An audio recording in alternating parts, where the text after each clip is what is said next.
It's the NFL on EA Sports, and tonight's clash of conferences is just moments away. It's the Baltimore Ravens and the Chicago Bears on Monday night.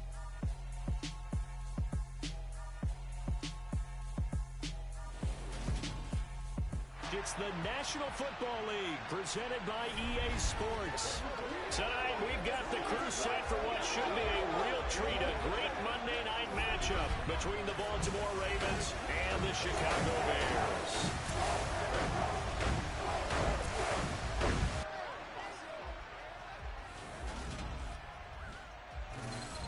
And hi again, everybody. Alongside my partner, Charles Davis, I'm Brandon Gaudin. And Charles, when you and I were going through our final run-throughs at breakfast, we kept thinking tonight we're going to get to see a couple of very good passing offenses.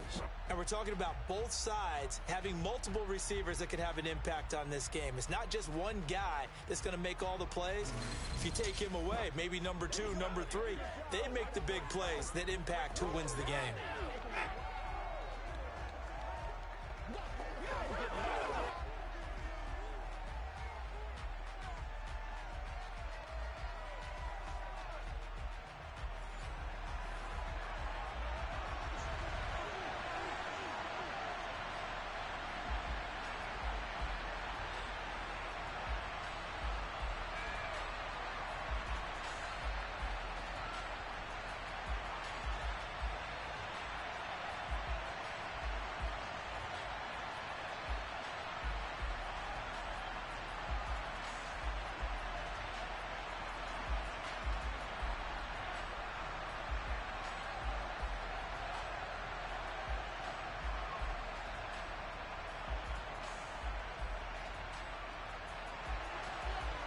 Set now to kick this one away, and off it goes. Fielded just outside the goal line. A solid return, pretty good field position. They'll start at the 32. So here are the Bears now for their opening drive. And they'll be led out by their third-year quarterback. I tell you what, when he is on schedule for that week, secondaries take notice because you've got to stay alert back there on every snap. A truly powerful arm, one that's capable of challenging any level of the defense on any given play. That's why so many scouts preach arm talent when preparing for the NFL draft. Ready? A quarterback with arm strength to make every throw in the book, he's an asset to have in any offense. They'll start this drive out on the ground. And he's out of bounds, able to take this one up to the 35. Give him 3 there on the first play of the game, and it's second down. They did a really nice job there defensively. They strung the play out, didn't give him a cutback lane. On each play, you have guys what I call our BCR players. Guys are responsible for the bootleg, for the cutback, and for the reverse. They played that one perfectly. And rode him right out of bounds.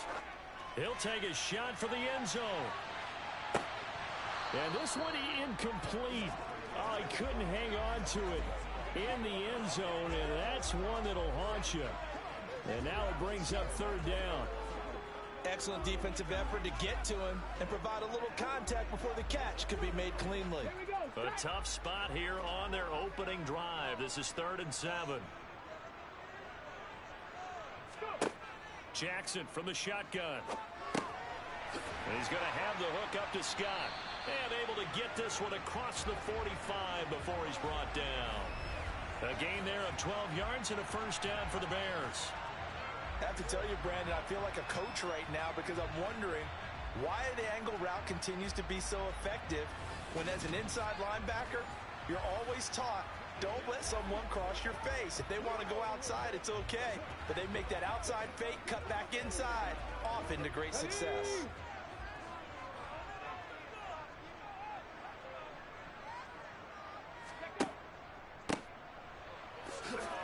They run on first down as they're able to get this forward for about 4.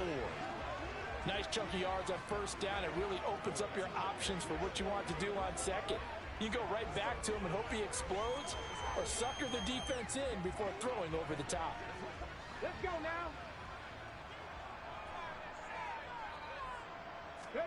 From just shy of midfield, Jackson. Over the middle, complete. It's Collins. And he's going to be taken down with the first down at the Ravens 39. Give them 11 yards that time and a new set of downs. Well, I think when they look at their offense, they think to themselves, weapons, weapons everywhere, and they want to move the ball around. They want to spread it to different people, but you absolutely know they want to get this man involved as well, and that's what they just did on that play.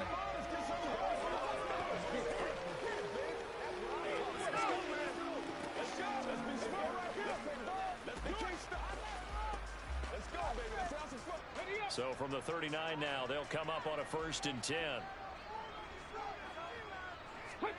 Jackson now. Allen's got it complete. And he goes down at the 26. A pickup of 13, and that last play began at the 13. First down. We got to like what you're seeing from this offense here on the first drive. A nice, sustained series to begin the game. It will continue after picking up another first there. Would you say the word methodical comes to mind? I love the execution. I love what they're doing on this drive.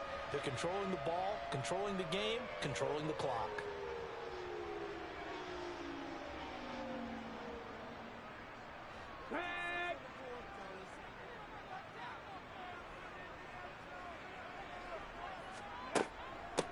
On the carry, this is Scott. And the big boys up front, they're going to stop him right at the line. Officially no gain on the play, and it's 2nd down. Now that's a mountain of a man that just made that stop, isn't it? But he's more than that. This guy's nimble and quick. More than a space eater, he just made a great play there. Officially nothing on that last run. They'll try again 2nd and 10. They go again with Scott. And he'll be tackled at the 23 after a gain of 3. That play reminded me a lot of a former teammate of mine. We used to call him the trash man. His ability to sift through traffic and make plays was uncanny. And that's exactly what you want from your Mike linebacker. An 8-play drive to this point. So here's play number 9 on 3rd and 7. Jackson. Looking left side, he's got it complete. And he'll be stopped short of the first down right around the 18-yard line. Give him a gain of 5 on the completion. And it'll be 4th down. Well, we hear so often how tackling has become almost a lost art in the NFL game. But it's so important to tackle well on these receivers, especially in a play like this one. 3rd down, they gave him the underneath stuff. You got to go up and make the tackle right away.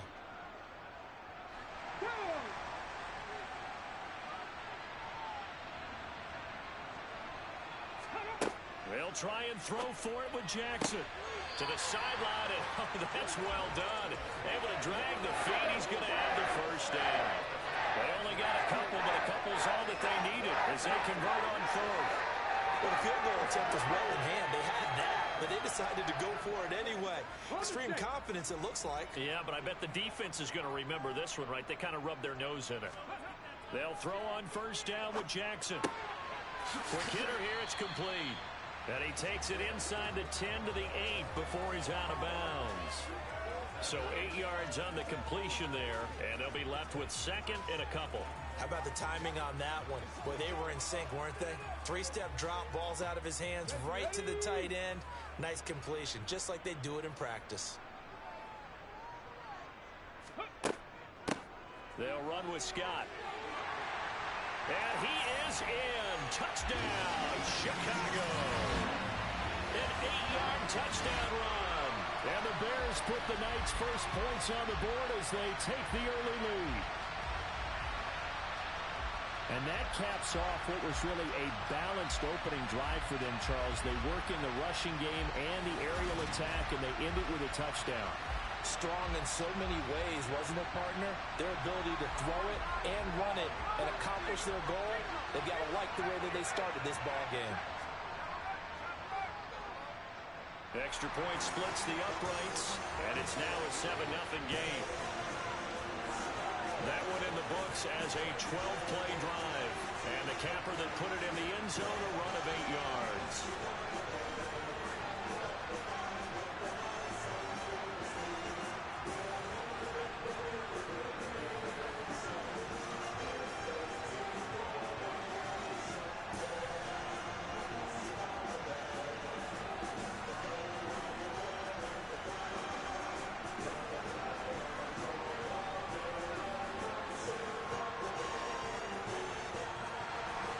The Bears send the kicking team out there, and they will send this one away. This will be fielded inside the 5. And he'll take it up past the 25 to the 26-yard line. So here are the Ravens now as they get set for their opening possession. And they will be led out by a man in his sophomore campaign as the cornerback. We're seeing it more and more in this league, how teams love to have athletes back there taking the snaps, guys who can throw it and move around and get yardage with their legs if needed. He's one of the best examples that we see out there right now. He can throw for hundreds of yards one week and then run for 100-plus the next. He adds an extra dimension that really confounds defenses when he puts it all together. And right away, he lost the football. And this is picked up by the Bears. And he's going to get this on down to the 13-yard line. Well, he's going to have to shake out the cobwebs first time he touches the football, and he drops it on the ground. So many times we talk about quarterbacks and taking care of them early to get them in the flow with safe throws, right? But with a runner, there's no such thing as a safe run, right? Right out of the gate, you're going to be in some traffic. Got to take care of the ball, and he didn't do that. From the 13 now, they work on 1st and 10. Now Scott. And he'll fight his way down right around the 12. Credit him with a 1-yard gain there to make it 2nd and 9. Ladies and gentlemen, that is a force of nature at the defensive tackle position. Yes, he's as big as they come, but still plenty agile. He's able to make a nice play there to swallow up the ball carrier. The run only got a yard. Here's 2nd and 9. Now it's Jackson. Looking sideline, and he's going to have his man as he was able to walk the tightrope there for the completion. It'll be a gain of 9, and that'll bring up what looks to be a 3rd and inches. Can't be more than a half a foot. Let's make this one simple. What a catch, especially the finishing part of getting his feet in bounds, toe tapping, and, of course, foot dragging. A little tapestry, if you will. Ooh. And he's into the end zone. Touchdown, Bears. A 3-yard touchdown run. And the Bears are off to a 13-0 first-quarter lead. The full team is involved in this game early, aren't they? Go down the field, score on offense, take the ball away on defense, and go right back and score again. You got to like the way that's working for them. That's exactly right. Touchdown, turnover, touchdown, 2-score lead. A little bit like you at breakfast this morning. I got to get this in. You had a perfect omelet, dropped it, so a little bit of a turnover. You went right back, though, and got that omelet and crushed it. You got to do what you got to do. Yeah. Got to do what you got to do. A little worried about your hands, though. Yeah. Now the extra point try forthcoming.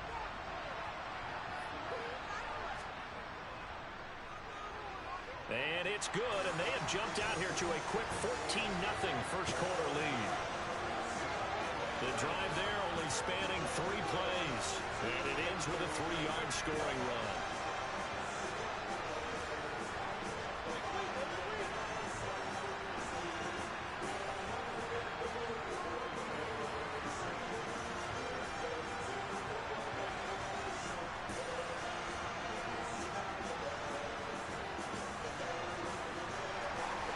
The Bears send the kicking team out there, and they will send this one away. From a yard or 2 deep, here comes a return. And he'll be stopped right around where he would have been had he gone down to a knee, maybe a yard shy of there at the 24. Getting set to go again as we look at the back, heading onto the field again. He's got to clear his mind a little bit right now. 1 carry, and that carry was a lost fumble. Clear his mind, clear his hands, and just let this one go. Sometimes it happens. You drop the ball, got a full game ahead of him, hand it to him again, see if they can start to produce. And he gets this one just shy of the 40. They'll mark him down at the 39. They may want to go back to that one. First play of the drive, good for 15 and a first down. You can almost hear the sigh of relief coming from their sideline and from their point on the field because this has been a tough start for them thus far. A much-needed first down there. They needed something good to happen. Plays like that will continue to help them dig out of this hole. From up near the 40 now after the big play to start, here's another 1st and 10. The play-action fake. They'll look to throw. Blitz coming, and down he goes. Multiple players combined for their team's first sack of the game. A CD, so often we talk about quarterbacks holding on to the ball too long. Well, we can't say that there. He had no time to do much of anything. Yeah, and this time it's going to come from the middle linebacker because watching the lineman, it seemed to me that they thought he was going to drop back into pass protection, but he surprised them and came on the blitz instead and had a pretty clear run to the quarterback. Gotta imagine the pass rush will be equally intense here on second down following the sack. It's 2nd and 18. Now a man open down the middle of the field. So the completion results there in 9 yards. And they're going to have a third down. One of the selling points of the in route is it gives the quarterback a really nice sight line to his receiver and almost on a direct shot able to throw the ball to the middle of the field and have a great chance of success as they did on that play. They'll come to the line here needing 9 yards to pick up the first. Now back to throw. He's going to wind up and air it out. He's got a man complete. It's a big play there for Baltimore. 43 yards. And this offense needed something to try and seize the momentum a little bit. And that might have been exactly what they needed. Now they have a chance to go downfield and score and cut into the lead.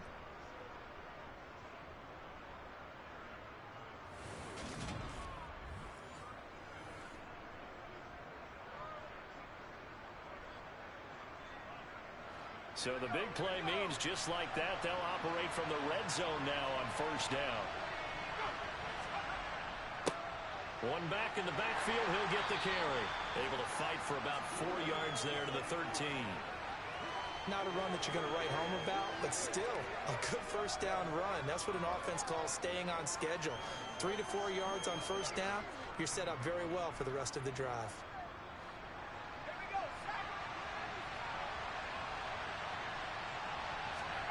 2nd and 6. Over the middle, it's complete. And in for the Ravens touchdown. Sean Wilson from 13 yards out. And the Ravens have got it back to within a score. As a former defender, I would be angry as well. Could not get off the field. Well-executed offensive drive. No matter what the defense tried, they couldn't stop them.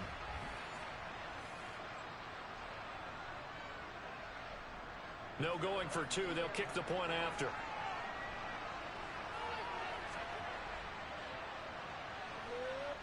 And that one makes it 14-7. A drive that time of 6 plays. And it's capped off by the Baltimore score.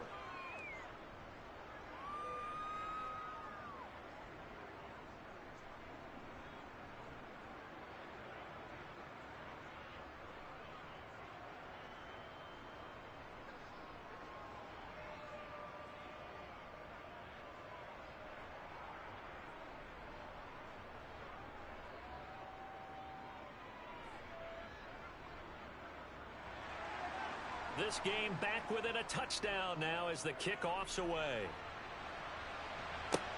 Fields it right around the goal line. Now a hit and a loose football. And it's picked up by the Ravens. And they are going to take over right there at the 22-yard line. So a turnover there on the kickoff. And don't look now, but that just made things a little more interesting. Very interesting, because when you're trailing in a game, these are mistakes that you pray for. You just went down and scored. Now you get the football right back with another great opportunity.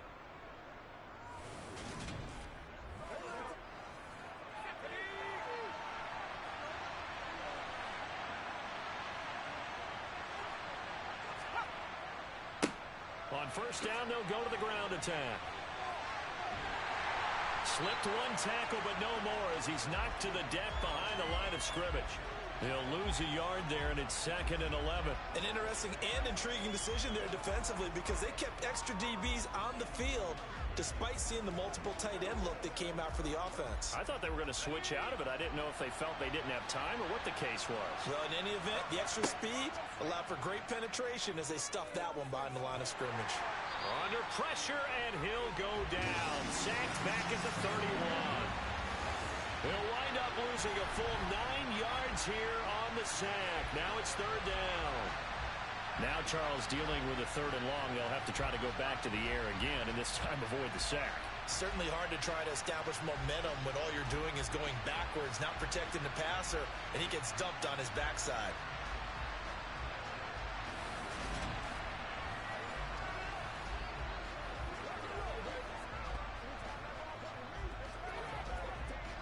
The chance of wasting this great starting field position, a real threat. This is 3rd and long. He'll drop to throw. And he's going to go down again.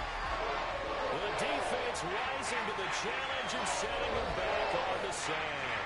And that is the 3rd sack this offensive line has allowed this first quarter. Man, that puts him on pace. Let me do the rudimentary math here. To be sacked 12 times in a game, I know he's not going to go for that. I wonder if it's going to reshape what they decide to do on offense in terms of play calling. Well, I can tell you what, when he popped up, shaking his head, frustrated right now behind center.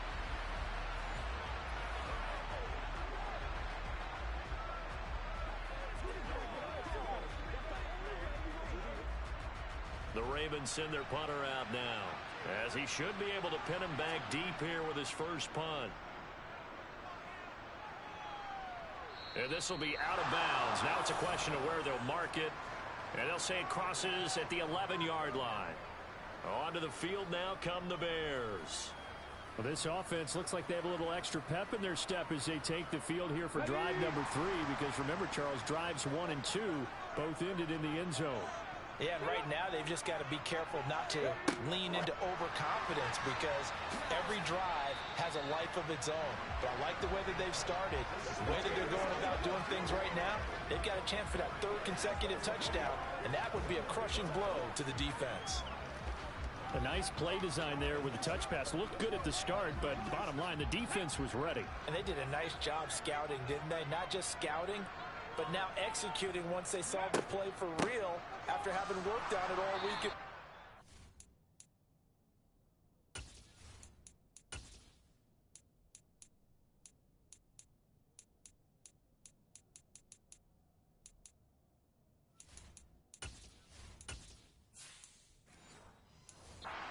They drilled on the play.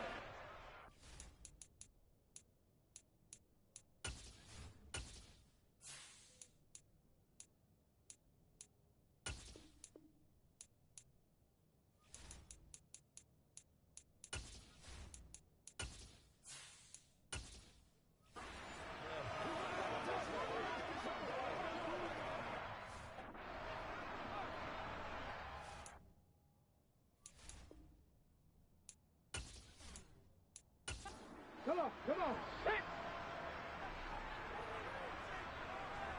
Ready. On 3rd down, Jackson. And he will find side complete. And he's going to be final play. The Bears with the football. We get set to begin quarter number 2.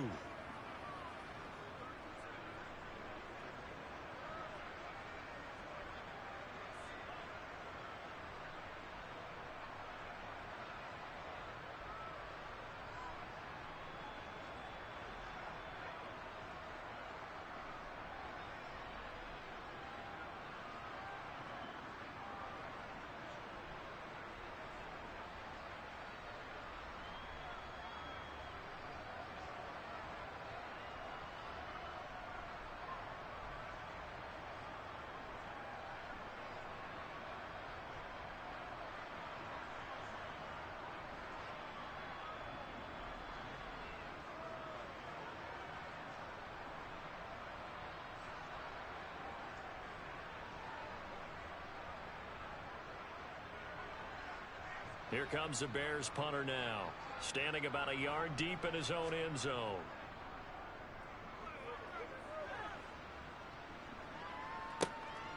Davis now to return it.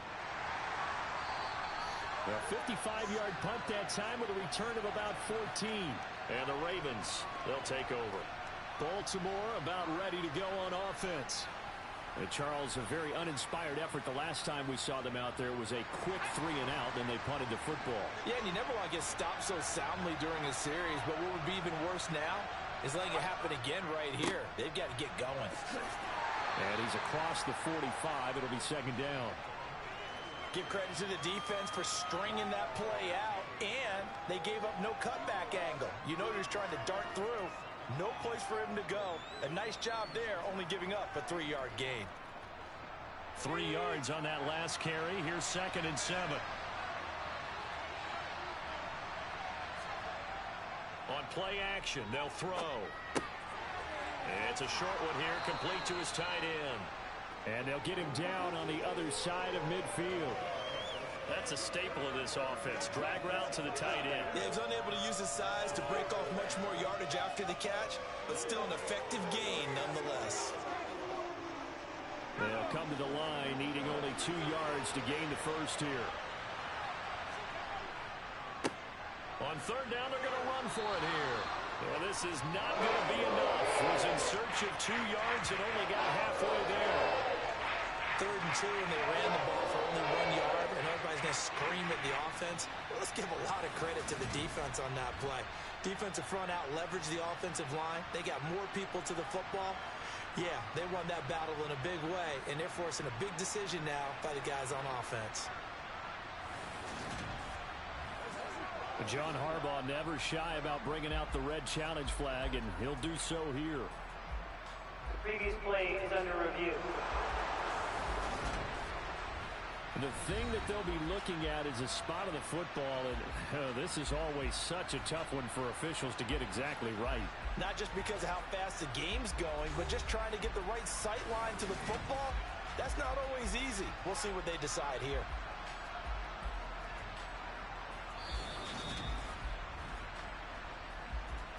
So that a good call by John Harbaugh and tossing out that red flag. Right back to him on 1st down. And some room to roam now. And he goes down, but not before getting this inside the 25. 23 yards on the pickup there and a first. One thing that's great about watching him run, Charles, he doesn't hesitate. He got to the left side of his O-line and just went. So there's 2 ways to look at that. One, just absolutely unconcerned, just takes off and goes. But more the latter, I think, which is he has absolute confidence in the guys in front of him, the guys doing the blocking for him. He just takes it and goes with abandon.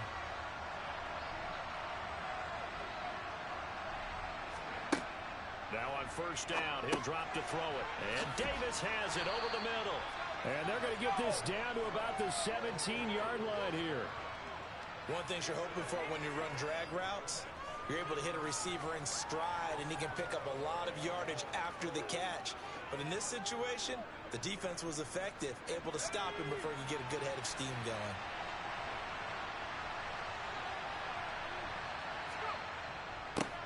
On 2nd down, they'll run it here.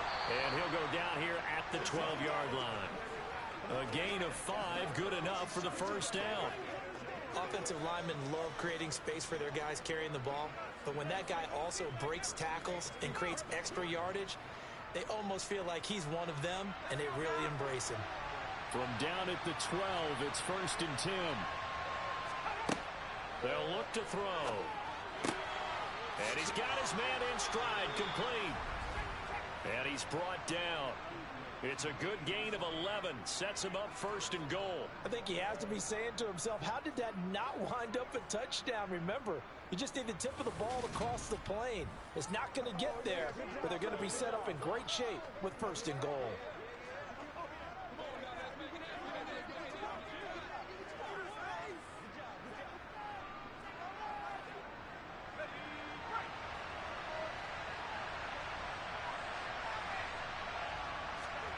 Back to throw here.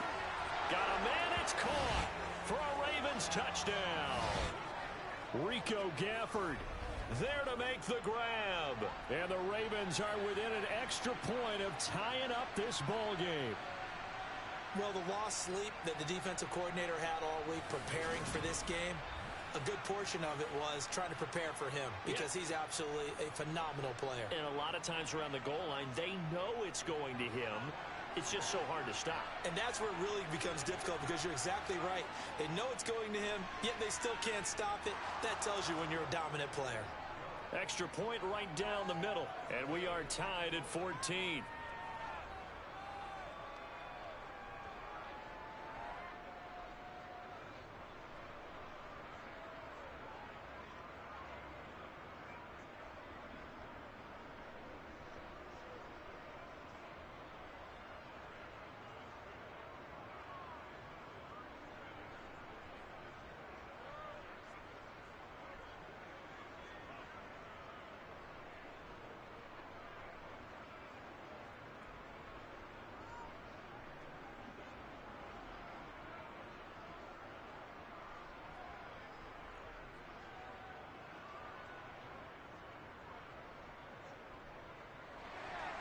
This one tied at 14 now as he sends this one away.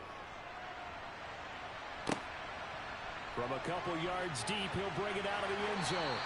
And in hindsight, probably should have taken a knee as he only gets this out to the 16-yard line. And now Chicago getting ready to go as they take the field. And that 14-0 lead to begin the ball game, well, that's gone now. Time to regroup. I think even up 2 touchdowns, they knew this wasn't going to be a walk in the park, and I think that's why we would see the head coach going up and down the sidelines telling his team, let's stay with it, let's keep going. It's almost like he knew they were going to make their run at him, and they have. As you said, let's see if they can regroup and get going again. Give them 3 on first down. It'll set up a 2nd and 7. Well, it's time for them to be good teammates right here. And what I mean by that is possess the ball for a little while. Get at least 2 first downs. Give their defense a chance to settle down a little bit after they give up a touchdown. On 2nd and 7, Jackson. Escaping the pressure right. And it's incomplete. Took a shot, couldn't connect. When you're a capable runner, oftentimes your quarterback coach, your offensive coordinator, they love to see you break the pocket and go ahead and take off. I think he could have gotten vertical and picked up something there. Instead, he pushed it downfield. Incomplete. The offense on 3rd down tonight, they've hit 2 for 4 thus far. This is 3rd and 7. From the gun, it's Jackson. He's got it. The tight end, Allen. And oh, he's just going to be short here, barely. Maybe by a half a foot. It'll be 4th and inches. I thought maybe when he caught, he'd have a good chance of getting that first down, but that's a nice job of holding him up and preventing him from getting to the sticks.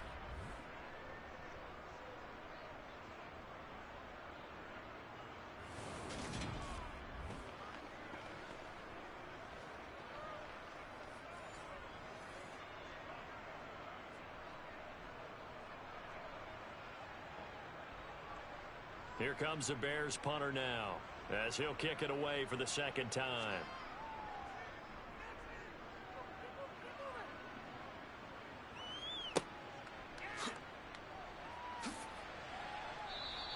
Officially, that'll go as a 52-yard punt. Not too shabby.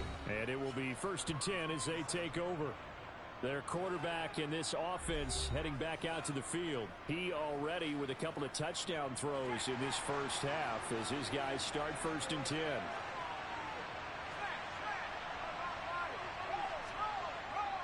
They'll start this drive out on the ground. And he's going to get about 7 yards on that one, up to around the 33. Well, no matter how they phrase it, staying on schedule, staying ahead of the sticks, whatever you want to call it, 7 yards on first down, that fits the bill. A good run, got 7 on first. Here's 2nd and 3.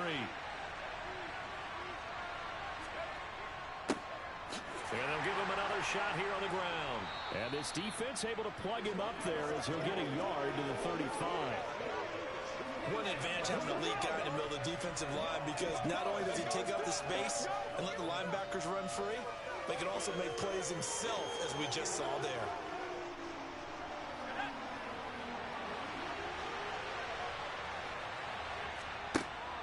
On 3rd and short, they'll try and pick it up through the air. Firing quickly here, and that's complete. And he slips up past the 45 before being tackled. He had the touchdown earlier. This one's going to get him a first down. Got to say, I was a little surprised to see him, Charles, come out in the shotgun on 3rd and less than a yard. Yeah, but the way the NFL is nowadays, we hardly ever see anyone really run for it on short yardage. So they're going to throw the football more times than not. That was a nice, easy rhythm throw right there, and they pick up the first down.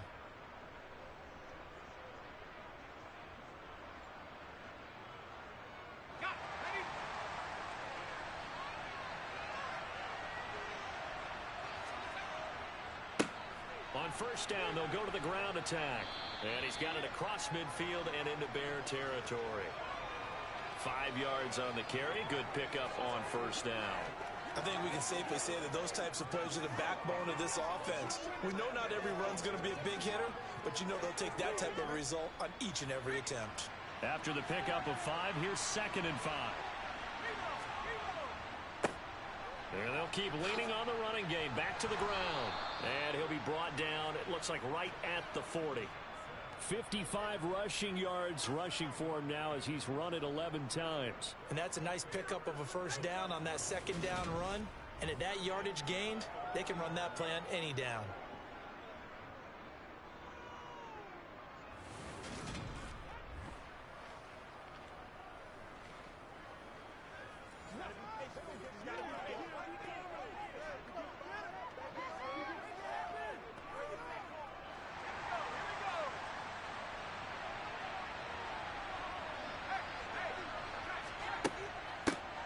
On first down, they'll go to the ground attack. And down inside the 35, he goes to the 32-yard line. 7 yards on the pickup there, and it'll leave him with a 2nd and 3. That's a strong pickup right there on first down. And as this drive goes on, we're seeing an offensive line and running game imposing its will. So they'll come up after the gain of 7 on a 2nd and 3. From the gun, he'll hand this off. He did it again. That's some strong running there as he's down just shy of the 20 on the edge of the red zone. 12 yards to pick up there. Good for a Raven first. Well, if they continue to run the football this strong, right up the middle, I don't know if they can wait till halftime to make adjustments. They better find a way to get it done series to series. I don't know if they need to sub some guys out, bring in extra people, maybe change what they're doing on the defensive side of the ball. But right now, they're running the ball very well right at them and right up the middle.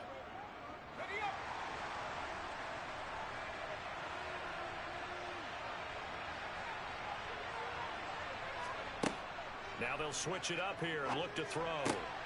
His throw caught right around the 6. And he will be brought down at about the 6-yard line. Back-to-back nice gains. That one for 14 yards and another first. A lot of tight ends just use their size and their strength, try to occupy some space and kind of body people away and catch the football. But not this guy. He's a refined route runner. Makes me wonder if he took some dance classes in his background with his footwork.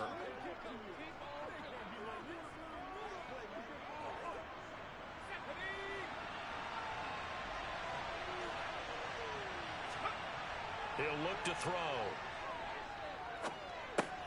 This is caught. 1:58 left to play till we hit halftime. From the 2 now, 2nd and goal.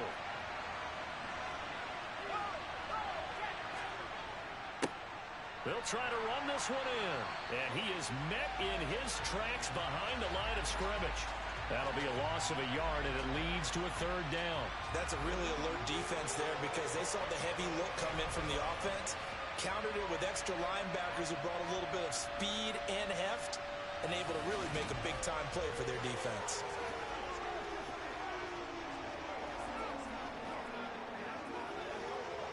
Three tight ends up front here, 3rd and goal. They'll try to run this one in, and not going to be able to push this forward. He runs into a wall right at the line of scrimmage.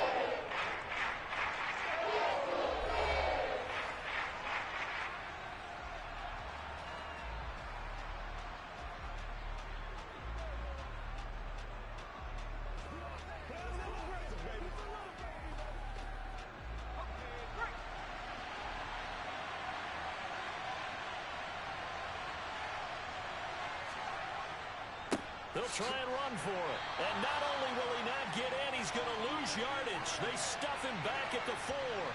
They stop him on 4th and goal at the 3. And the Chicago defense able to come up with a goal line stand. And defensively, they were ready for that, a full-on blitz on 4th down, and they stop him short of the marker. Oh, and someone's got to feel really good about that, and that's the defensive coordinator. He dialed up a great run blitz defense, and they hit it just right. Stack that thing up. They're going to feel awesome going to the bench after that big play. Alert! Alert! Hey! Hey! They'll start on the ground here on 1st down. And he'll find a little space. He gets us up near the 10. Give him 5 on the carry there, and it'll be 2nd down. I think they're ahead of schedule now after that run. They might be bold with this 2nd down call after that type of a gain. The 1st down run got 5. Here's 2nd and 5.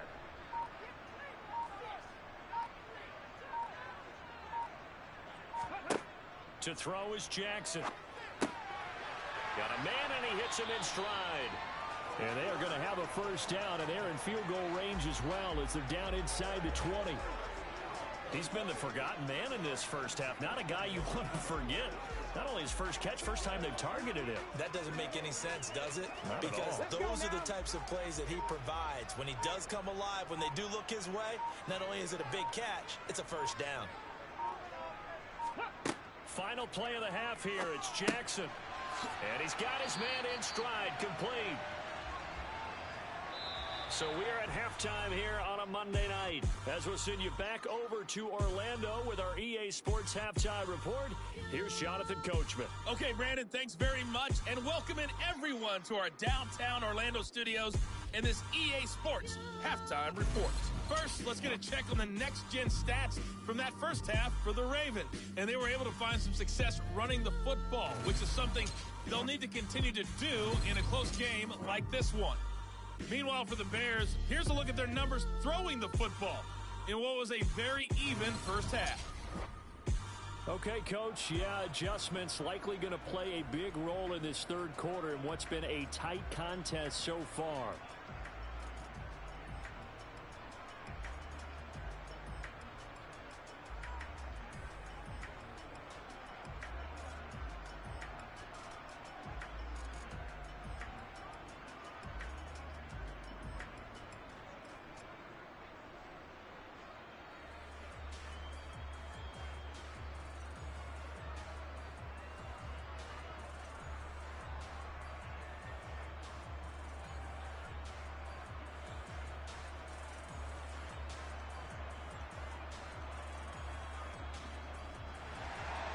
And ready to get the party started for the second half. It was an even first half, all tied on the scoreboard. Taken at the goal line. And they'll start this drive just across the 30. Pretty nice work on the return. Out come the Ravens now. They'll go on offense first here in this third quarter.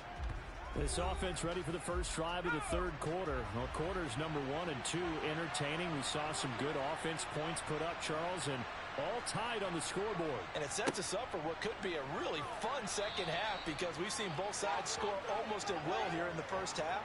And now, here in the second half, getting the ball first, you've got to think, hey, we can go out and really run our offense the way we did in the first half. But if I'm a defensive player, all I'm thinking is, can I make a play to really help out my team and break this streak of offense? 2nd and 4. Got a man, and he hits him in stride.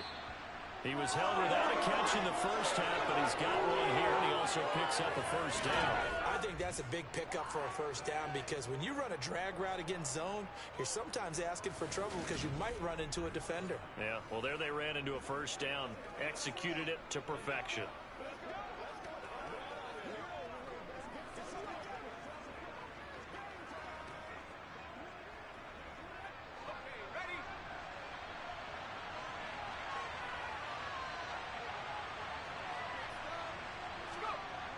They'll look to throw now on first down. He's going to flip one out here to his running back. And he is going to lose yardage here. The completion, but they go in the wrong direction. A loss of yards, and now they're dealing with a 2nd and long. I believe I could see what they were trying to do there, but unfortunately, the back ran out of room. Too close to the sideline. And for defenders, we're often taught 11 on the field. Those sidelines can become the 12th defender. It worked to the defense's advantage on that play.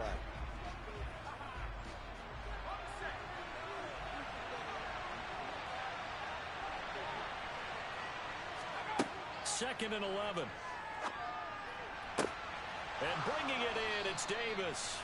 And he's going to have another first down as the tackle's made here at the Bears' 31-yard line. A very solid gain of 27. Well, that certainly has to feel good, and it's not all the time that the play caller should get all the credit. Sometimes I think in the huddle, the quarterback just says, hey, who's going to make a play for me? I just need something right here. And the end result there, nice first down. Drive keeps moving. So into Bear territory now. This is 1st and 10 down at the 31.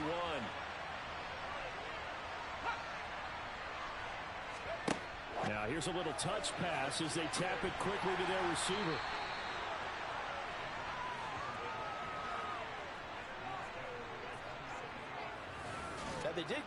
gain on this play, but all in all, a nice job defensively against the touch pass. They were able to string it out towards the sideline and never let him get the corner and turn it upfield for a bigger chunk of yardage.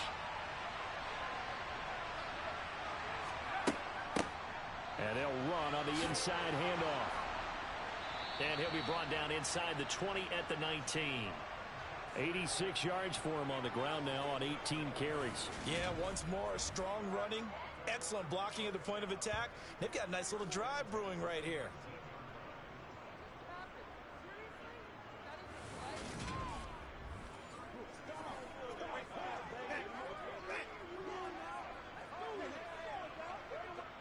So here's a 1st and 10 now down inside the 20.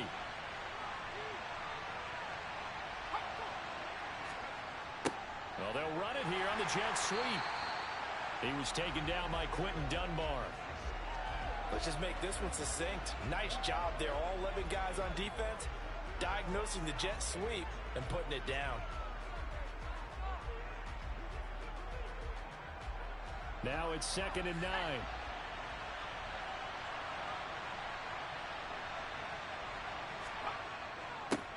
One back in the backfield, he'll get the carry. And he gets this inside the 10 to the 9. It's also a gain of 9.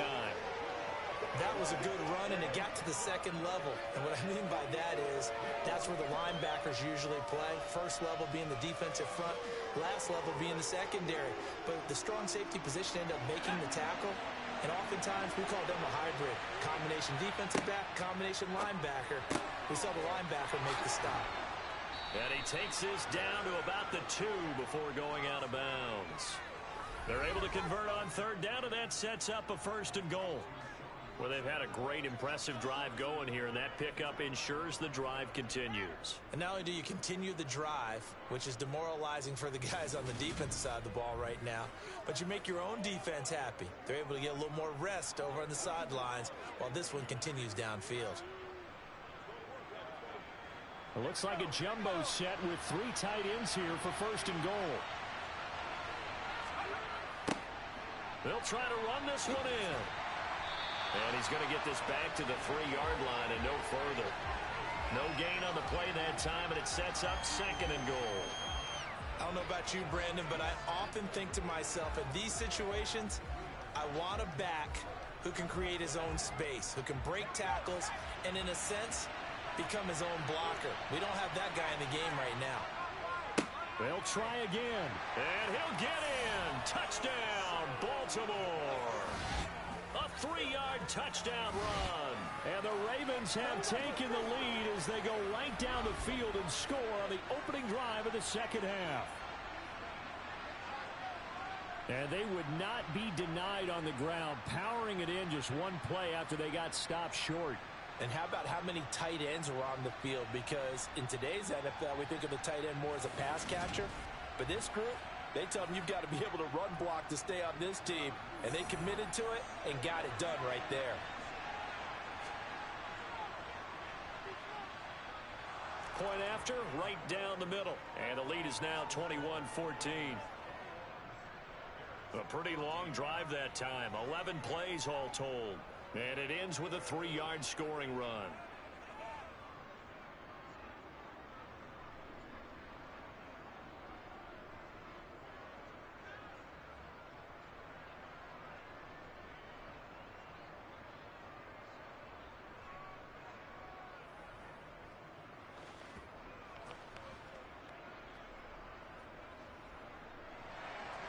Here's the kick unit now for the Ravens as they'll send this one away.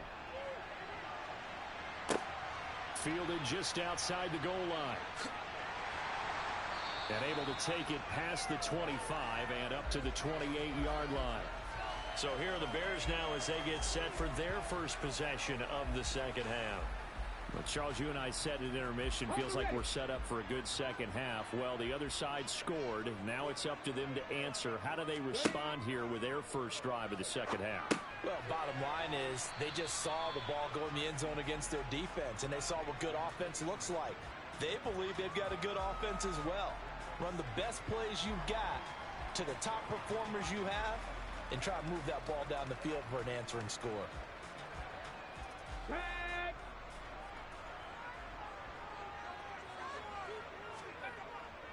Here's Scott. And he'll bring it up here to right at the 40-yard line. 6 yards to pick up, and that's a first down. Running lanes were at a premium in the first half, but he's able to find some room there, and he's hoping that that's a precursor of a big second half.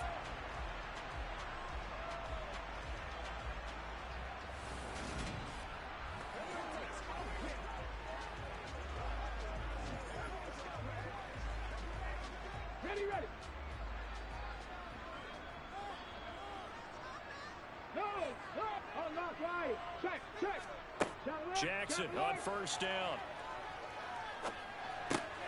Going right side here, and that's complete. It'll go down as a gain of 6, and that'll bring up second down.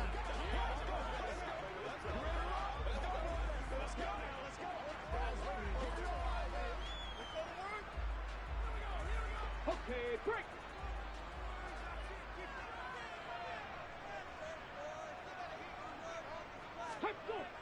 Here's Jackson. He'll get this out wide to Scott. And down he goes at the 49, a 3-yard pickup. That might feel like a little bit of a lost opportunity there for the offense because the defense brought pressure that time. And sometimes against that, you can get out to your running back, and it can turn into a big gain downfield. But what a nice job they did getting to him quickly and holding him to a short gain. On 3rd and 1, Jackson. That's complete. It's Collins. And he will have the Bears first down as they're able to convert by plenty there on 3rd and 1. And that one was a lot of fun right there because that was the game within the game. 3rd and short, blitz was on. What's the key for the quarterback? Get out of your hands in a hurry. And that was a quick little completion. Got the job done for a first down.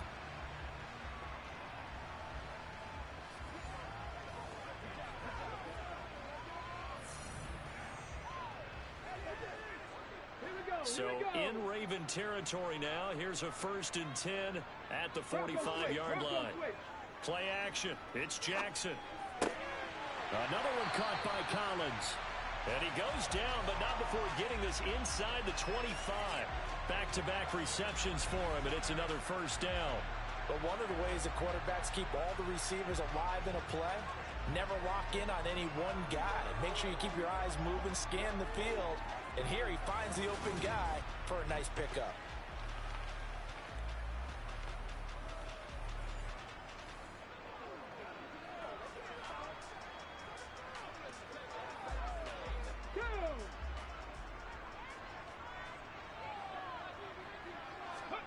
Throwing on first down, it's Jackson. Allen's got it over the middle. And they've got it inside the 10 at the 8. Another nice gain, 16 yards there, and a first down again. Just picking up yardage in bunches here these last few plays. They have moved right down the field, and just like that, they're going to be set up for the 1st and goal.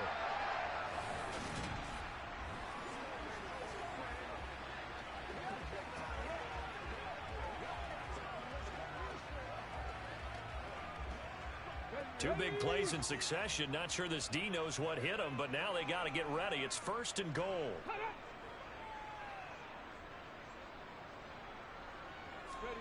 Now it's Jackson. Touchdown, Bears! From 8 yards out. And the Bears are an extra point away from evening this one up.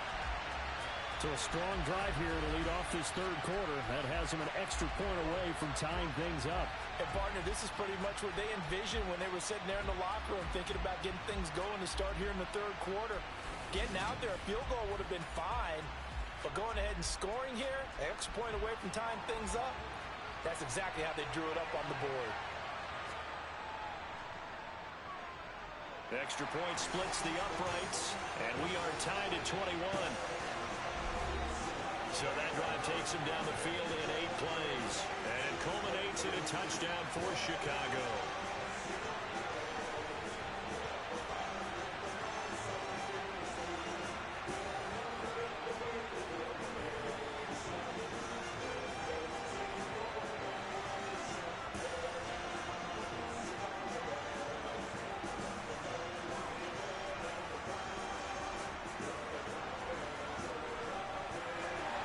Nothing separating these two teams on the scoreboard as the kick's away here.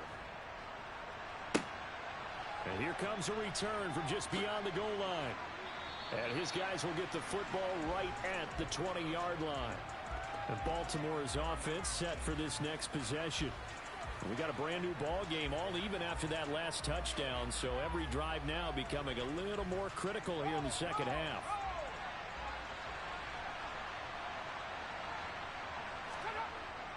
They'll start this drive out on the ground. And he'll take this ahead for about 4. Second down coming up. They'd love to just strike back with a touchdown right here. And if it's a long play, so be it. But the main goal, get a couple of first downs. Run some plays, run some clock. Allow their defense to get a chance to catch their breath, settle down, and relax a little bit after they just gave up a score.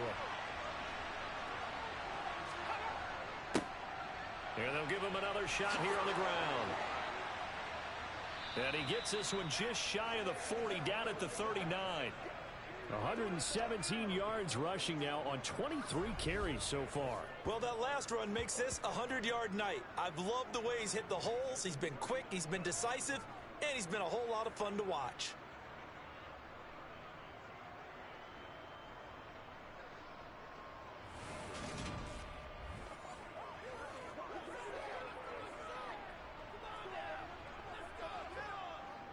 So from the 39 now, they'll come up on a 1st and 10.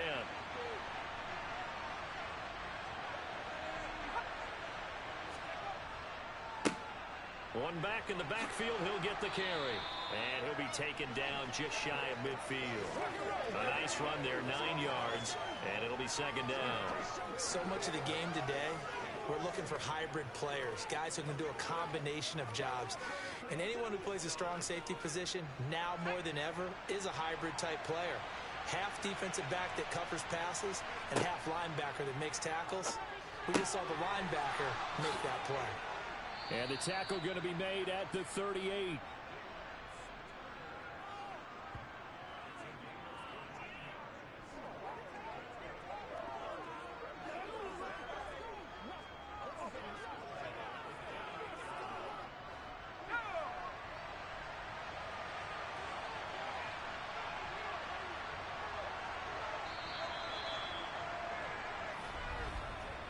As they come to the line, they will not be able to get off another play as time has run out on this third quarter.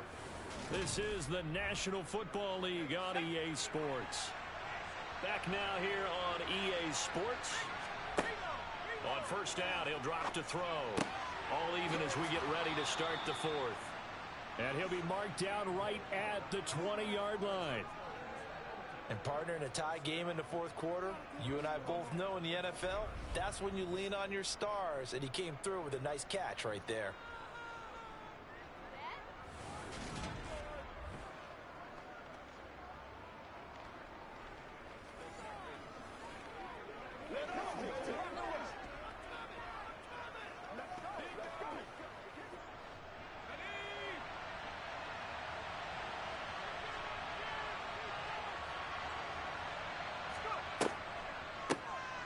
On first down, they'll run it on the draw play. And he'll take this inside the 20 and down to the 18. Give him a couple on the carry there, 2nd and 8. You know that old expression, it's not my night? It hasn't been his so far. I don't know if the legs are a little bit heavy. Sometimes having to hang out all day and play doesn't exactly play to your advantage, but it's been a tough go for him. And every time he looks up, somebody's there defensively. That was the same case on that play. And this is going to be intercepted.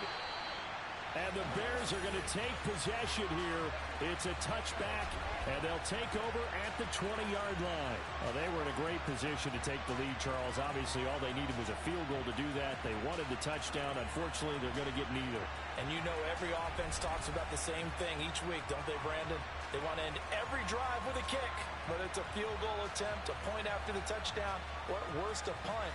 This time they had that opportunity but didn't get it because you know the field shrinks that close to the end zone, and that allows a defense to tighten up their coverage, and they pick that one off. They go over the middle, and it's complete to start the drive. Now this will leave them a yard short. Nice pickup of 9 yards on first down. When you see zone defense and you know you've got a drag route on as your primary call, you've got to be really careful as a passer about how far you let your guy go because he might wander into some tough coverage. Up at the 29 now, they'll head to the line, 2nd and a yard. Up the middle they go. It's Scott. And he'll scratch out a yard up to the 30, and that's all. He continues to struggle to find a crease to break off a big one and might need to just put that aside and just try and ram his way forward and get what he can. The Bears on 3rd down. They've hit it 50%, 3 of 6 to this point. They're looking at 3rd in the nose of the football. And a quick throw here, that's complete. And he will have the Bears first down, and he'll have it by plenty as they're able to keep the drive alive on 3rd and inches. Would it be safe to say that as precise as routes are supposed to be run in the NFL, maybe they're not quite as precise in college ball? That's accurate, yeah. And I think we saw a college route in the NFL there. Just find the soft spot, find the dead zone, and find the first down. And that's what he just did.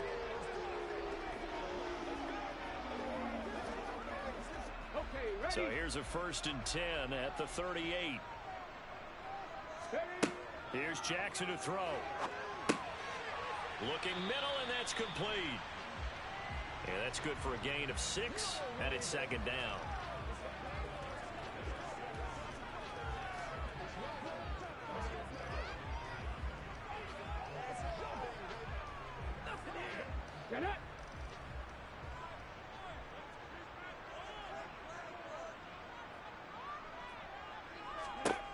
Throwing is Jackson. Toward the sideline, and look at that catch. Dragging the toes, and that's going to be a first down. Well done. A gain there of 21 yards. Tell you what, he's been able to put the ball in some tight spots all game long. That throw, no different. Yeah, a lot of people would call it a gutsy type of a throw. I think he looks at it as, I can do it, so it's not that big of a deal to me, and I'm going to keep firing.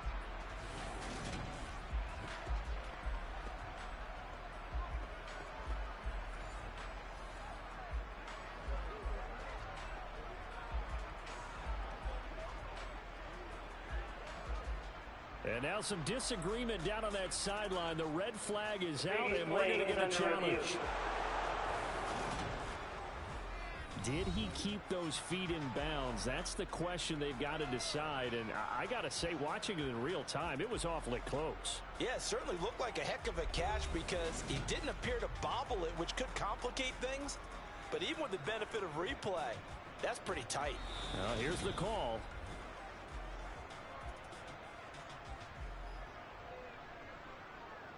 After review of the play, the ruling on the field stands. So the challenge there unsuccessful, and that means that he'll be out of challenges for the remainder of this ball game.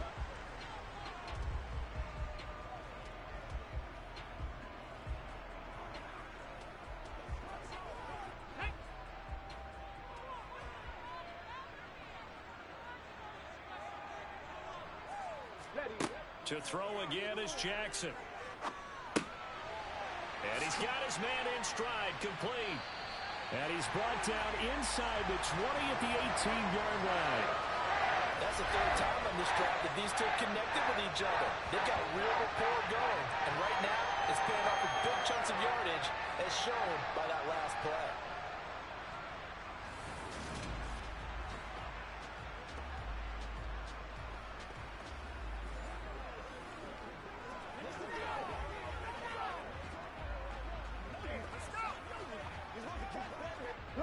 So from inside the 20, here's 1st and 10 at the 18.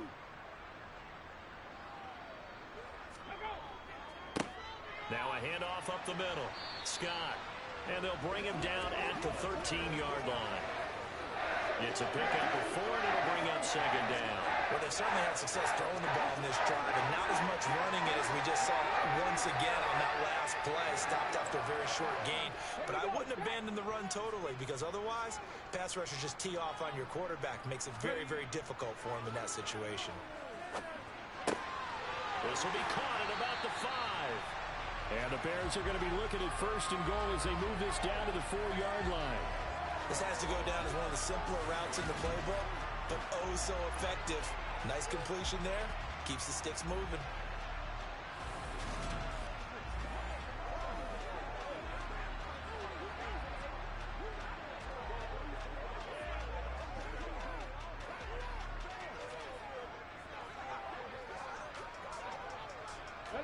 field goal could get them the lead, but it might not be enough here as they come up on 1st and goal. Jackson got his man complete over the middle. It's Allen. 3 yards is the gain that time. 2nd and goal. Such a tough position to defend near the line, even when you add a second defender. But the big man shrugged off the extra body and made the play call a success.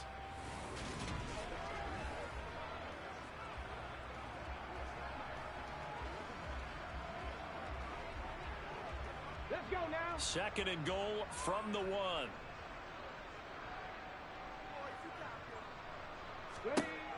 Jackson now. And that one off the mark behind him. Incomplete. I'm going to need some help with this one. How did he miss it? Wide open in the end zone. He's not hurried. He's not hit. And somehow, incomplete? Yeah. What happened? During film study, that's one where he's just going to shake his head, not be able to believe it. 6 points go by the wayside on that one. 3rd and goal, Jackson. To the goal line, but it's incomplete. So it's been a long drive. They've held the ball for quite a while. Now what do you do here? Well, to me, at this stage, after this drive, this close to the goal line, 3 points would be a letdown. I'm going for it here. So here we go. Maybe the biggest kick of the game forthcoming. This to break our 4th quarter tie. And his kick is right there. It's good, and they have taken the lead here in the 4th quarter. So he waited on the sideline for his first chance in the ball game, and it didn't come until the 4th quarter, but he connects there. A big one to give him the lead. Boy, you talk about coming in cold. I don't care how many times you kick it into a net. You're not really ready when you go out there and all that beef is coming at you trying to block the kick. Big spot, and he delivers.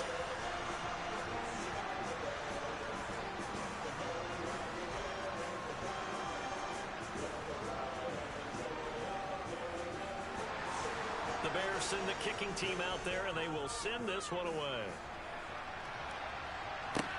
Taking it about the 1. And able to get this across the 20, but not much further as he's dropped it to 23-yard line.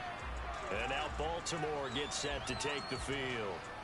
And they really need to forget about their lice. They'll start on the ground here on 1st down. And he's going to get a solid gain of 9 before being brought down. 2nd and right at a yard. First play of the drive, let's give credit all around. Excellent blocking, but the guy carrying the ball, he was the finisher. A really nice run. The previous run, good for 9. Here's 2nd and a yard.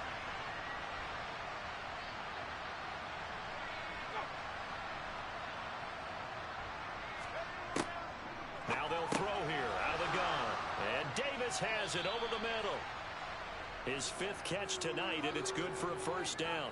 That was a nicely run slant route, and what the receiver's trying to do is make the defender think he's going upfield for a deeper route, and then breaks it off, usually after about 3 to 4 steps, and cuts towards the middle of the field. And now what he's trying to do is use his body to keep the defender away from the football and give the quarterback a really nice target. So here's a 1st and 10 at the 38.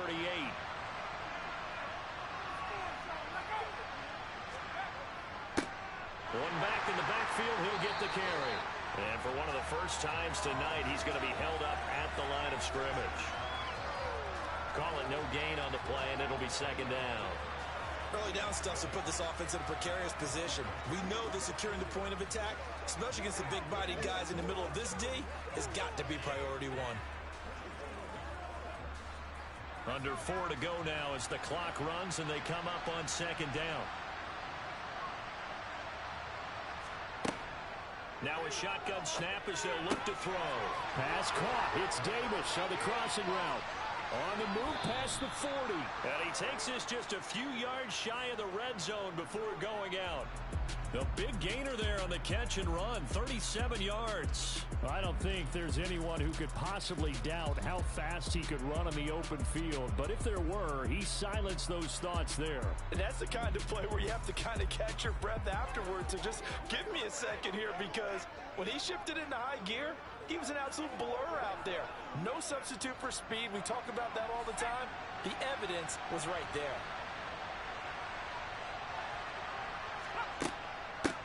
From the gun, they'll try to run it. They'll get this down to the 21, just on the edge of the red zone. Well, that call makes sense because they've been throwing it well on this drive, and once again they show passing formation, showing the shotgun. Then they ran out of it. That's a nice play by them defensively, though, to hold it to a short gain. The last run got 3. Now here's 2nd and 7.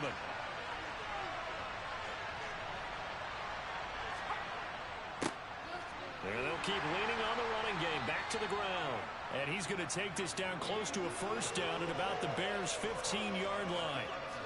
146 yards on the ground for him now as he has gotten better, really, as the night's gone on. Here we go, 3rd and 1. Gut check time on both sides. He'll drop to throw. Quick hitter here, it's complete.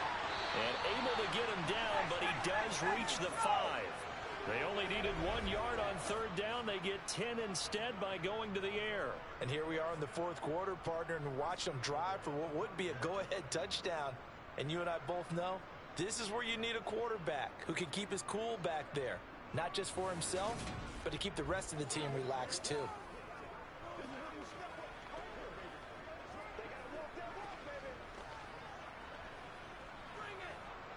Only way to get the lead here, of course, with a touchdown. And that's what they're gunning for on 1st and goal. He'll look to throw. That's caught at the 1. 3 points separating these two sides with 2 minutes left to go in the 4th. So it's Raven football here as we welcome you back. And they're knocking on the door. 2nd and goal now in a 1-score game. They'll try to run this one in. And that play's not going to get him in as he stopped right at about the line of scrimmage. They tried to get the nose of the football across to no avail, and now it's 3rd and goal.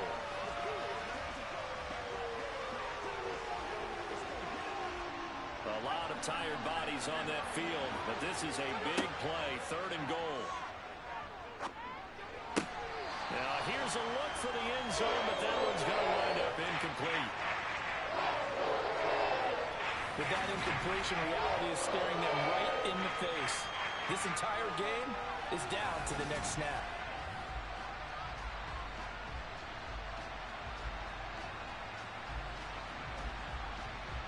So on 4th down, out trots the kicker in a big spot here.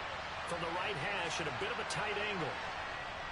And his kick is good. And we are all tied here in the final stages. I tell you, the life of a kicker. He has not been called on the entire game. He's over there by the net, but they send him out here in the 4th quarter and say, hey, go tie the game, will you? And guess what? He comes through. I just don't know how they do it. I really don't. These cats are a different breed from you and me. That's a pressure kick, but that one was never in doubt.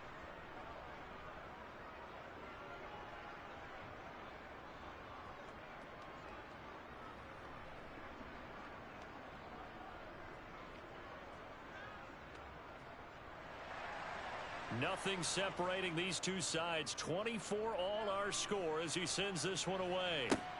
Fielded just outside the goal line.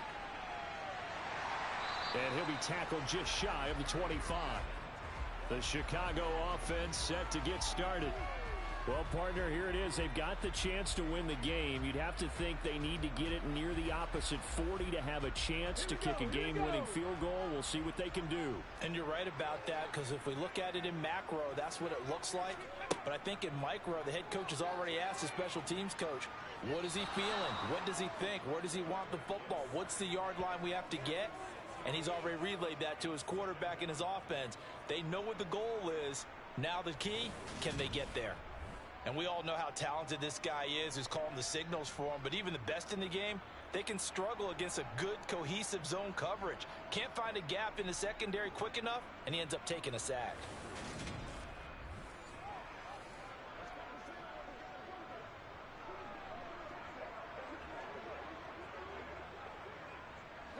Protection certainly going to need to be a bit better here on 2nd and 16. Jackson. Pass complete. And he loses the football a second time. And it's picked up by the Ravens. So they've got the football and they'll start right on the edge of the red zone at the 20-yard line. I'm fairly sure that there's no good time to cough up the football, but this couldn't be much worse, could it? No. This situation, this yard line, no chance. They set it on a T-form. They're already in field goal range here late in the fourth now. Yeah, warm up the kicker and just make sure they take care of the ball now. They've got a chance to put this thing away.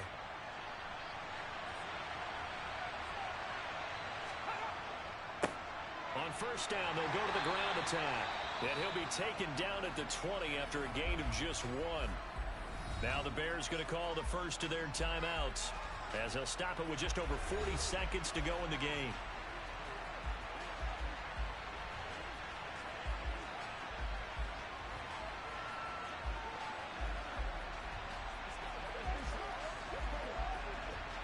Here's 2nd and 9, just a yard on that last run.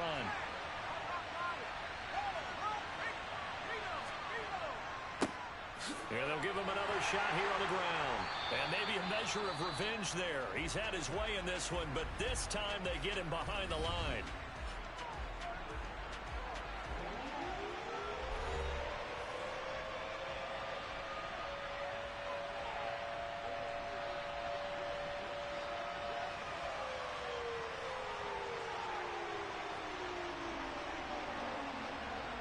The Bears bring out an extra defender in the secondary now for 3rd down.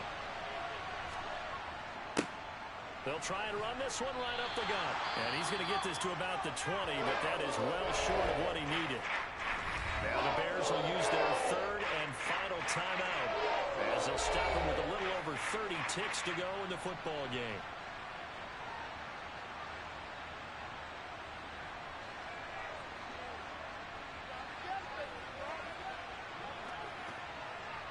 So the field goal unit is on the field as this is a big spot right here. This to take the lead here in the final minute. And his kick here is good. And the sideline celebrates as they have taken the lead in the final minute.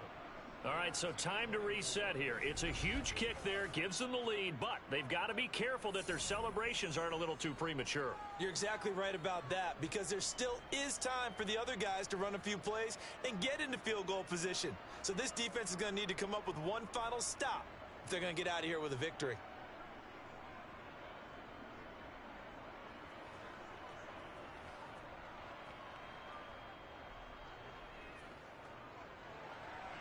The kickoff team on the field now as they will send this one away. Fielded right around the 8. And he won't quite make it to the 25. So now the Bears down by a field goal, 24 seconds to go. How will this thing pan out? We'll watch as they come up on first down.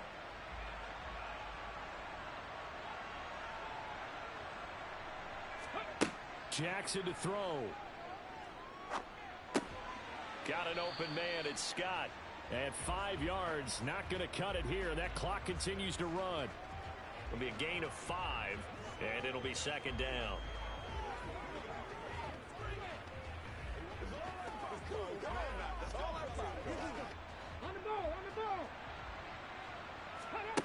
One last shot for Jackson.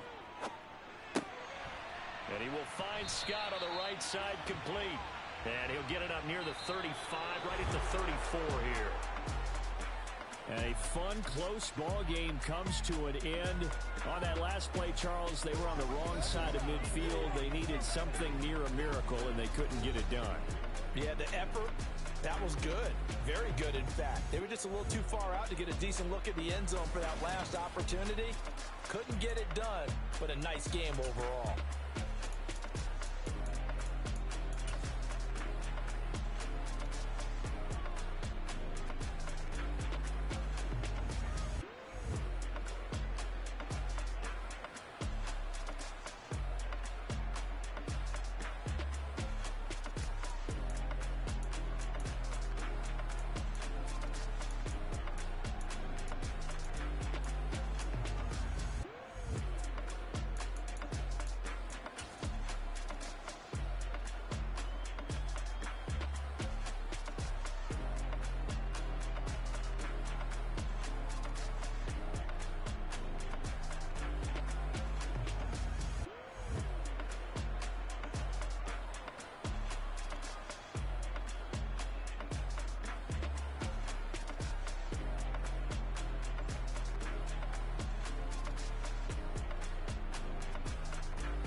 It's Madden NFL 23 on EA Sports, and today's clash of conferences is just moments away. It's the Denver Broncos and the Chicago Bears, and it comes your way next on EA Sports. EA Sports coverage of the National Football League is expanding across borders as we join you from Munich, Germany, and fabled Allianz Arena. Coming up, we've got what should prove to be a good one between the Denver Broncos and the Chicago Bears.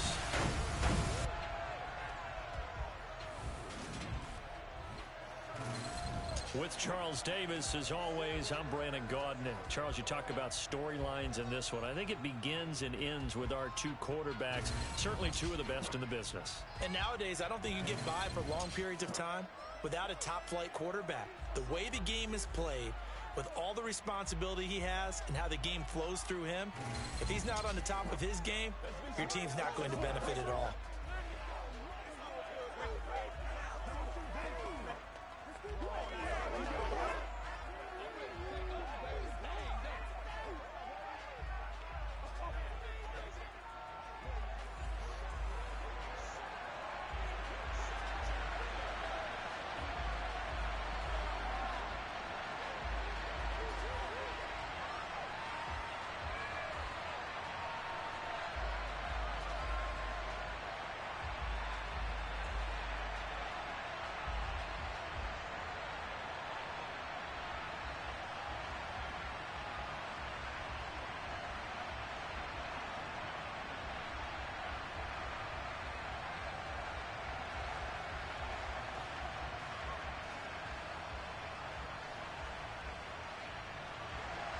The National Football League has come to Germany. We are underway from Munich. Taken in at the 3. And he brings us out past the 20 to the 24. So here are the Broncos now for their opening drive. And they are led out there by their mobile quarterback. His ability to adjust on the fly is almost unmatched in the game right now, because it leads to a couple of snaps per game where you just sit back and ask yourself, how did he pull that off? Opponents can practice and prepare each and every week all they want, but this guy, he is hard to corral.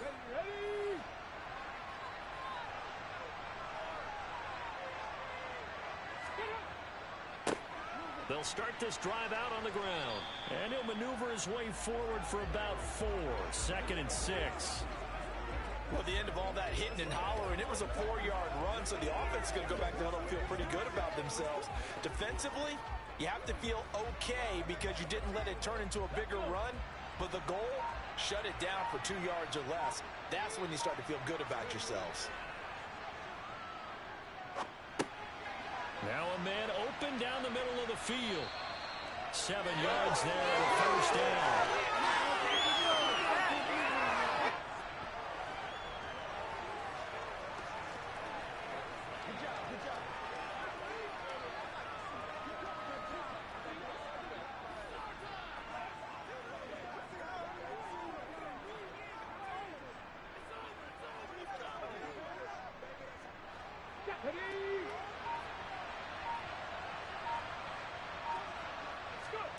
More now. It's a short one here, complete to the tight end. And they'll get him down after a pickup of 8, 2nd and 2. Brandon, perfect defense in this situation would have meant that there was an incompletion. They would have picked it off. Okay, so they gave up the completion. But I really enjoyed watching how the defense stayed in sync, stayed in great communication. And as he dragged across each zone, you see him pointing, communicating. There he is, and they passed him up to each defender. Ended up making a nice play, even though it was complete. Only a yard on the pickup, so a good situation on 2nd and 2. It's now 3rd and 1. Absolutely love the effort there. The ability to flow from his inside spot and stop that one at the line of scrimmage. Nice linebacker play. So they just need 1 yard here to pick up the first down. Now Moore. To the sideline, and oh, that's well done. Able to drag the feet. He's going to have the first down. They're able to convert with a gain of 4. Well, they kept it simple there, CD, only needing the short gain to move the chain, so they Didn't want to go with a deep throw. They just go with that safer, shorter throw and able to convert. Nothing wrong with that at all, partner. Check the box, right? Make sure you pick up the first down. Offense is getting established. You're moving the ball. You're not turning it over. Check, check, check. They like what they're doing early in the game. A couple of first downs on the drive already, as they'll go from the 47 now on first down. Up the middle they go. It's Moore. On a determined run there as he's going to take this all the way down near the 40. A Bronco first down there, 12 yards on the play. Well, there's plenty of real estate for him to maneuver on that run, and let's face it, it shouldn't be a surprise. He's one of the better backs in the league. Had to come into this game with the idea, slow him down, otherwise it's going to be a long afternoon.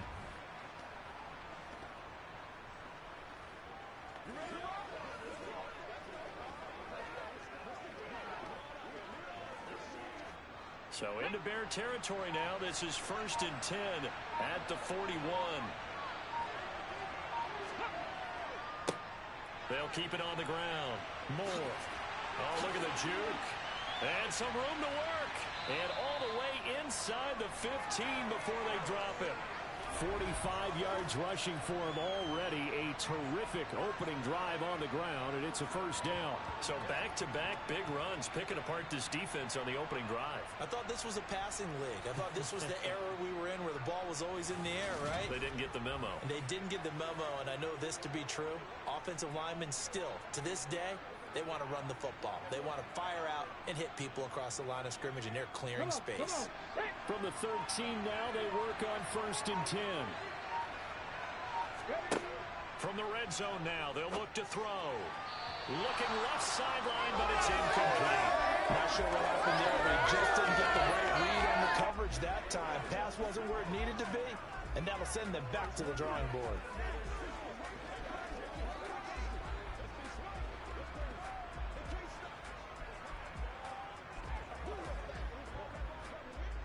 An incomplete pass on first down. That leads to a 2nd and 10. Now a handoff up the middle. It's Moore. And nowhere for him to go again. He'll get back to the line of scrimmage. That's it.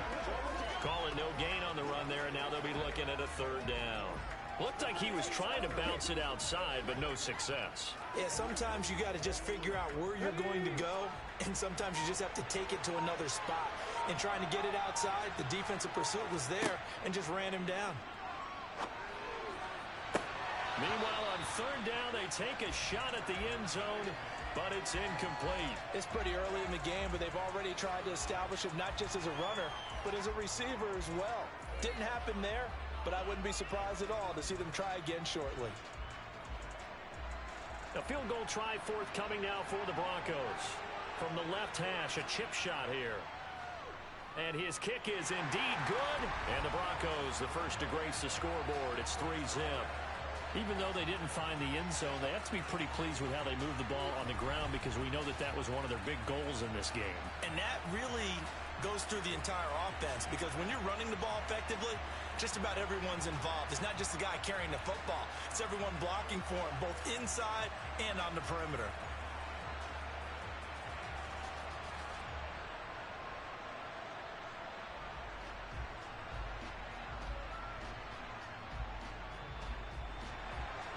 The Broncos kickoff unit out there to kick this one away.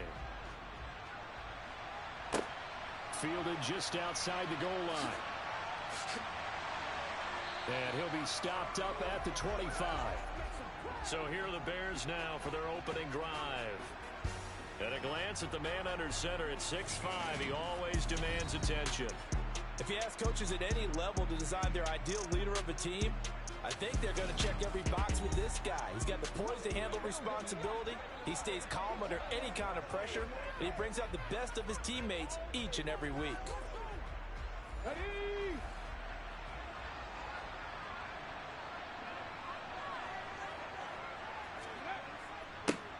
They'll start on the ground here on first down. And he sneaks his way forward only for a couple here. 2nd down. You've got to be impressed by that defensive front on reps like those. They were not being moved off the line, kept their shoulders square, and gave their teammates time to fight to the ball and limit that gain. The last run good for 2. Here's 2nd and 8. Alert! Alert! Hey! Hey! They'll keep it on the ground. Scott. It'll be a gain of 5, but still about 3 yards shy of the first down marker, and now it's 3rd down. In today's NFL, you hear all the time about stretching the field and creating space in order to run plays. A toss play will help accomplish that because now you're pushing a defense to chase you all the way to the edges and to the sideline. That's a nice run, probing now early to try and get things done later. Got a man, and he hits him in stride.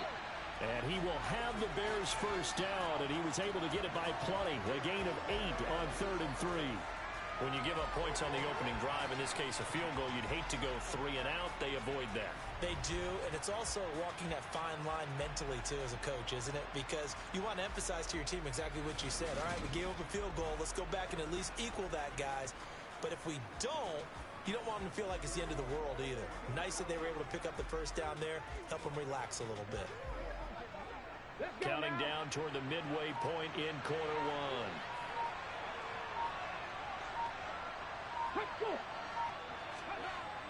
Well, they'll run it here on the jet sweep. Solid move, but he's corralled just beyond the 40. A gain of 3, 2nd down. Defensively, they had that one pretty well figured out. Yeah, one of the things about this play, it can be even more effective when you run a lot of motion, and there's plenty of times you don't hand it off.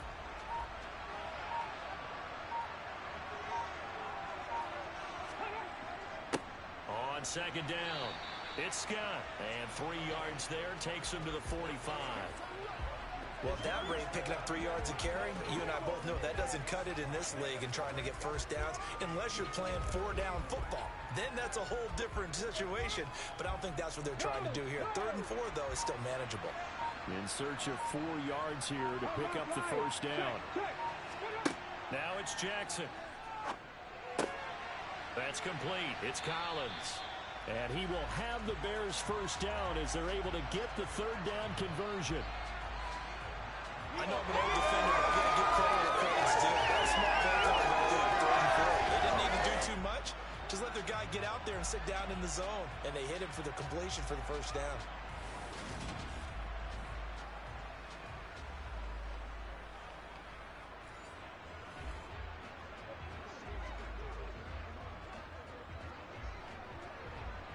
So a 1st and 10 now in Denver territory at the 46. Here's Jackson. Throwing right, and that's complete. And he'll go out of bounds right around the 40.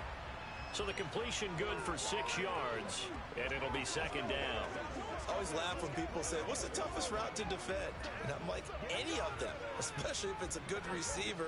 That makes things very difficult. But when you're running a drag route, something short, shallow, going through defenders, using guys almost as screens in order to get open, that makes things tough for guys trying to get to the football. 9 yards to pick up there, and it's a first down. That's a good, nice, crisp run for a first down. I wonder if the defense might have been loosened up a little bit, maybe anticipating a pass instead of the run that they got.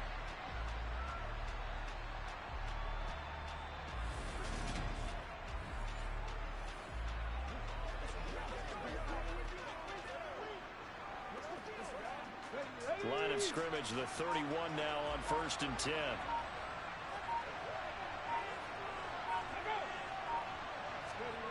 Well, they'll run it here on the jet sweep. And he'll take this inside the 30 to about the 29, maybe the 28-yard line.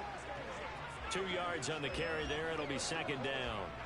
Well, they gave up a few yards there, but all in all, I think it's a pretty nice job defensively against the jet sweep. If they don't slow him up, he might take it to the house, so they'll take that play every time on the defensive side of the ball. Throwing on 2nd and 8. Jackson. And he coughed it up. And the defense not able to get it. From a defensive perspective, what's that moment like when you realize the ball is loose? It is a moment where all concentration goes right to the football. This is something you've talked about in all your preparation for the game. You probably talked about since training camp. Knock the ball free, take it away from the other team, and now you have that chance. There's a little bit of deflation when they end up recovering it. They knocked it free, but couldn't take it away. And able to get him down, but he does reach the 5. They're able to convert on third down, and that sets up a 1st and goal. A field goal helps, but a touchdown gets you the lead. That had to be the message transmitted in the huddle. And they delivered there as that throw is going to keep the drive alive. And even better than that, set them up with a 1st and goal.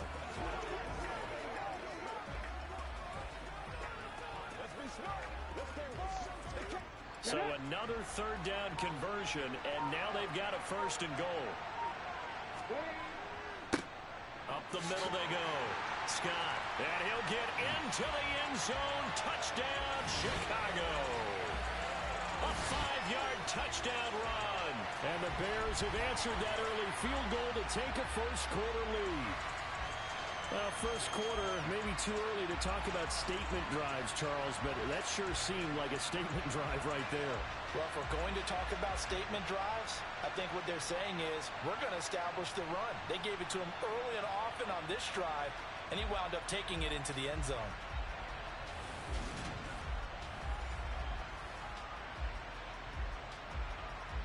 Now they'll line up to kick the extra point.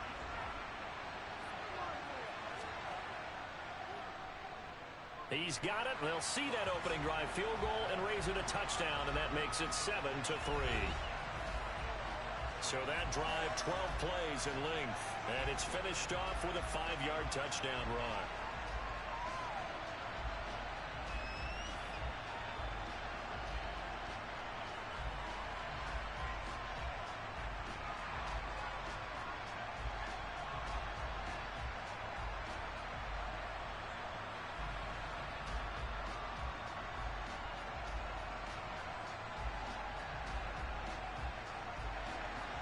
The kickoff unit is out on the field, and they will send this one away. No run back here for Jones, a touchback. So now the second drive offensively coming up for the Denver Broncos. And last time they got 3 points, but it was a chip shot field goal. And when you go to the sideline after a chip shot field goal, maybe the offense not too happy. It's a balancing act, isn't it? Because you're exactly right. They're none too pleased that they didn't punch it in for 6 points. But they also have to remember they did put points on the board. 3 points is 3 points. And in this league, you take points when you can get them. Not easily done. So the completion results there in 9 yards. And it'll bring up a 2nd and short. Nice rhythm throw there on 1st down. He located his tight end, made it a nice, easy pitch and catch. Hoping he can break a tackle or two. Wasn't able to do that there, but still good yardage. On 2nd down now. It's Moore. And he's going to have a Broncos 1st down as he'll take this up to the 38-yard line. I know what you're thinking out there. I know a lot of you are thinking, take a shot downfield. It's a great spot for it. I'd say maybe later in the game, definitely in the second half. But right now, I think they were just trying to get some momentum built. Get a 1st down, pick it up, and keep moving.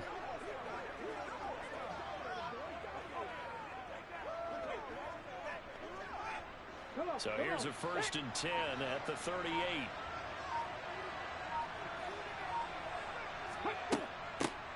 They'll keep it on the ground. It's Moore. That's a good acceleration there as he's across midfield to the 48-yard line. 63 yards rushing for him as he's got the afternoon off to a great start. Well, they came into this game saying it was important that they set the tone and show that they can run the football.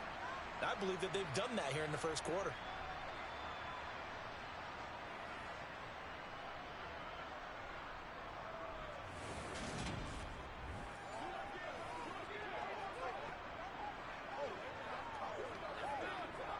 So into Bear territory now. This is 1st and 10 at the 48-yard line. Back to throw. Moore. It's a short one here, complete to his tight end. And he'll be brought down inside the 40-yard line. After one, 7-3 the score on EA Sports. Broncos football as we begin quarter number 2. As they've got it with a 2nd and 1 coming up. Now a give right side. Moore. And here he'll be brought down a little shy of the 35 at the 36. They'll get 3 as the drive continues. It's a first down. 2nd and 1 and people want to run the football. This is where every back in the league is supposed to do exactly what we just saw there. Pick up the first down.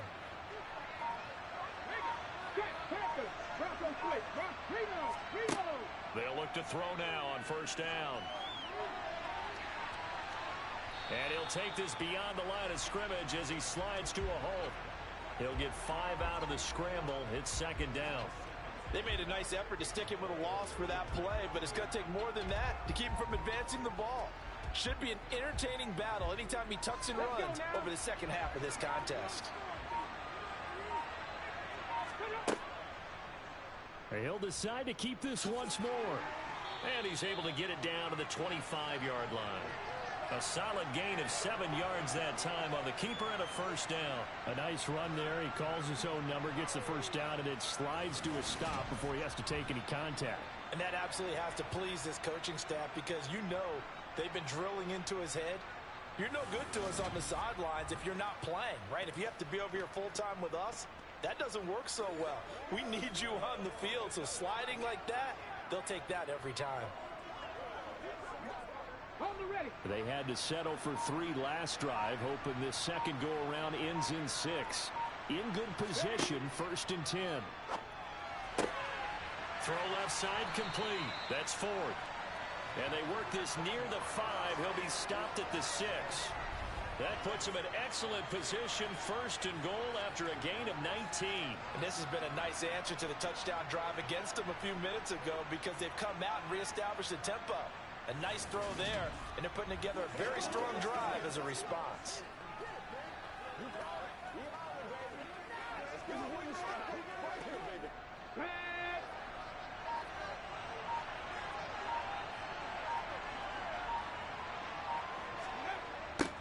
They'll run on first down.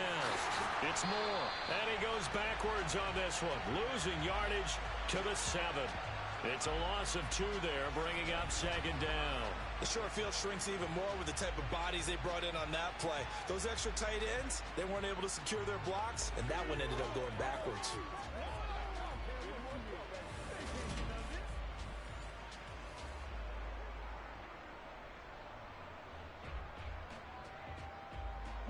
Now from the 7, here's 2nd and goal.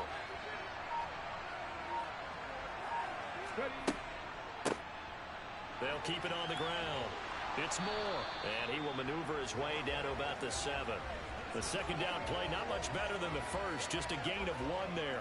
Partner, I know we're in a goal-to-go situation, but my goodness, think about running the ball here. Not even a thought, is it? Defensively, they're in a prime spot. And I think the defensive guys are probably expressing themselves to them as well. I wouldn't run it here, guys. You might want to try throwing it. Firing quickly here, and that's complete. Touchdown, Broncos. A 7-yard touchdown grab. And the Broncos are once again back in front. The tight end position has always been dangerous, especially in the red zone, short field. But now even more so because these tight ends aren't necessarily the tight ends of old. They're the rocked-up wide receivers who have a little bit more speed. Way harder to cover than before. Extra point attempt here still to come. And it's through, and that makes the lead 10-7. So that one a long 11-play drive. And it culminates in a touchdown by the Broncos.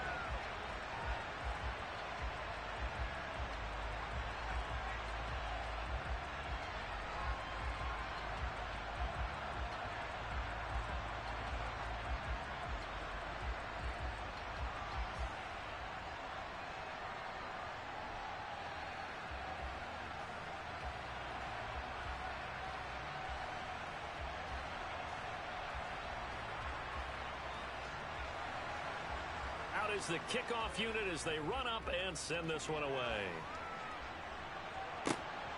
This taken in at the goal line. And he'll be brought down right on the chalk of the 20. Chicago works their way back onto the field here for their 2nd drive of the game. So remember, Charles, last time they were out here, they scored, but they just saw the opposition score, and they're trailing right now, so they're trying to keep pace here. They need a touchdown drive. Well, if you're a fan of offense, offense, you're loving this, but if you're a fan of defense, this is tough to watch, and it's also tough to keep that up when you just watch your opponent march down the field on a scoring drive that lasts into double-digit snaps.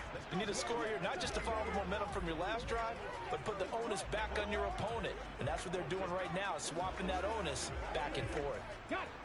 After the incompletion, here's 2nd and 10 from the 20. Now Jackson. Throwing the out route incomplete. That's Collins. And he'll get this up past the 25 before he's out of bounds. They get 6. That'll leave them with 3rd and 4. But that's what you're looking for when you want to throw the ball downfield. You want one of those guys who can play out on the perimeter, can play out wide, who can not only get open, but when they're covered, can uncover themselves downfield and create catches. Throwing middle, and it's complete. And he will have the Bears first down as they're able to get the 3rd down conversion. I don't care how many times we see it. I still get a kick out of watching quarterbacks and receivers do the pass tree in pregame warm-up. But I always remember that when we go to practices, we see that after practices as well. They really tune it up, don't they? They tune it up. They know why they do it for these situations. First down. And they build that trust, and that's why they're able to find him in this type of a situation. On 1st and 10, it's Jackson. And that one going to be off target and incomplete. The coverage keyed in on him since that last completion his way. He earned a little more attention on that route, and that made it a lot tougher to get a clean throw his way.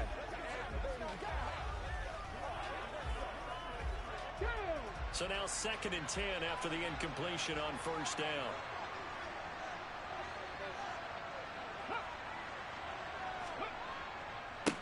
Now a handoff up the middle.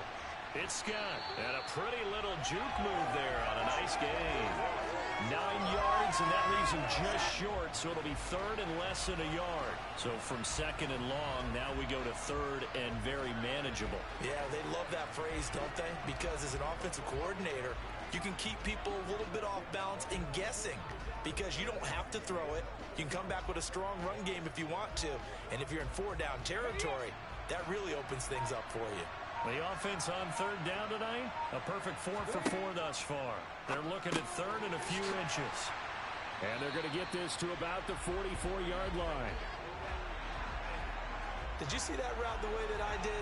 I thought he was trying to get deep. Yeah, that wasn't the first option. No, not it came off of that guy, the deep guy, and came underneath on the drag, completed it very well.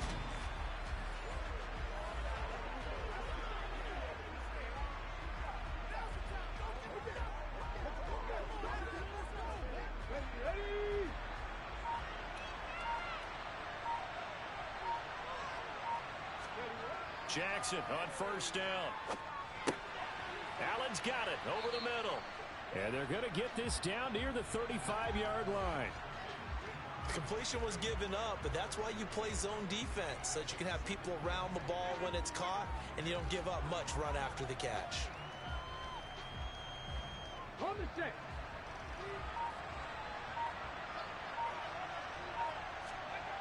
Play action. It's Jackson. It's a short one here, complete to the tight end. And he'll be taken down here just shy of the 30. I got a kick out of that one, partner. You and I talk often about trying to hide receivers in certain situations, but a guy of his size can't really hide him. But the tight end drag route, definitely an effective way to sneak him across the formation for an easy completion and a 1st down. Line of scrimmage, the 31 now on 1st and 10.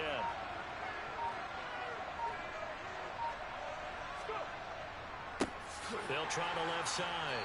Scott, and he will lose yardage back to the 34-yard line. A loss of a full 3 yards, and now it's 2nd down. I like the strategy. Extra tight ends, extra beef. They want to run the football, but that means they probably want to run it inside. If you get strung out on the perimeter, you're in peril. Yeah, we saw the result, negative yardage.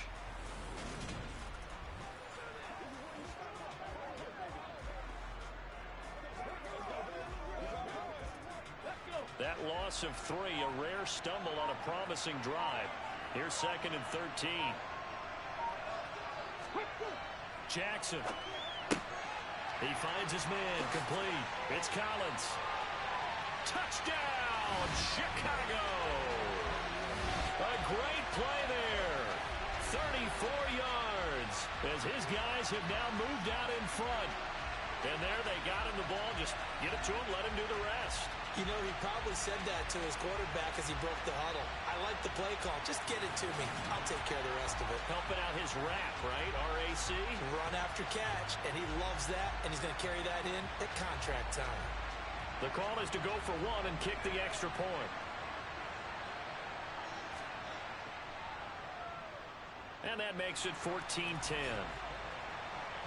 A 10-play drive that time. And the end result is a Bears touchdown.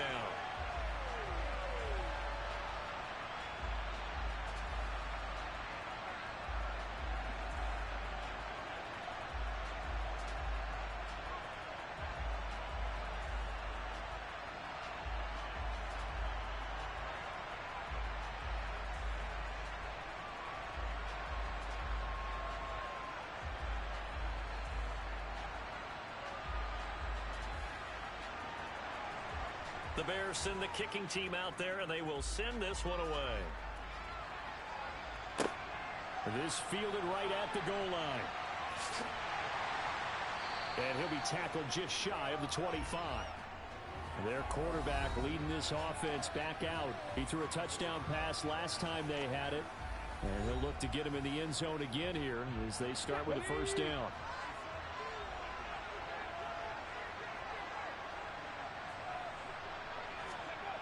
Throwing to start the drive. Moore.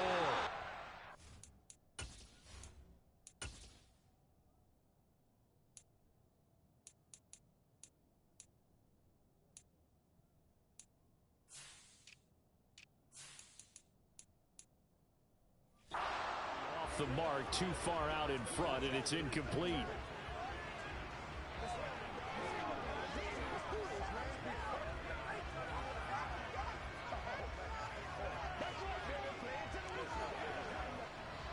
From the 24, they'll go again on 2nd and 10. Throwing again. Moore.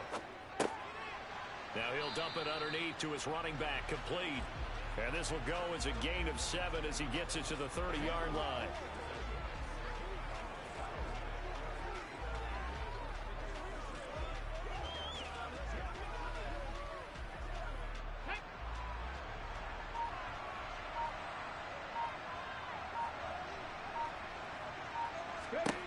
On 3rd and short, they'll try and pick it up through the air. And this is caught, but I don't think he stayed in bounds. No, he didn't. It's incomplete. The throw took him past the boundary, and it's 4th. That could be the stop this defense needed to get them back on track. They've been pretty well dissected by the offense here in the first half. After that possession, now they know that they can compete with this offense. The Broncos send out their punter now as he's on to punt for the first time this afternoon. And great special teams work here. This is knocking on the door of the 5. They'll spot it at the 6-yard line. Absolutely love the flexibility of these punters. Their leg drive, able to get it way up in the air, and that allows the punt team to get down there and down it inside the 10 because they've had some time. The Bears offense out there set and ready to go. And right now they're saying, hey, let's keep this going. 2 drives, 2 touchdowns. Yeah, can't ask for a better start than that, can you? I mean, this is the way you practice it. This is the way you rehearse it. But right now, the play calling, they're locked in really well.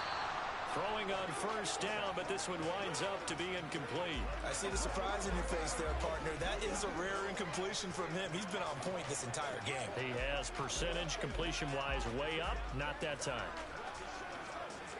Here we go. After the incomplete pass, here now is 2nd and 10. Now it's Jackson. And that'll be incomplete. Took a pretty good shot as he tried to pull that one in. Couldn't hang on 3rd down. Even without a ton of pressure in his face, it just shows how difficult it is to pick apart his own defense. Those guys are sitting back, and they're not playing receivers as much as they're playing the eyes of the quarterback and when he delivers the ball. So back-to-back incompletions, and that has him staring at a 3rd and 10. Got a man over the middle, and It's complete. And he gets it to the 30 when it's all said and done. And they're able to convert on third with a solid gain of 23. And that's a much-needed completion right there on third down. Really a sigh of relief, isn't it? They're backed up deep. You know they don't want to give the ball back to the other guy. It's a great field position.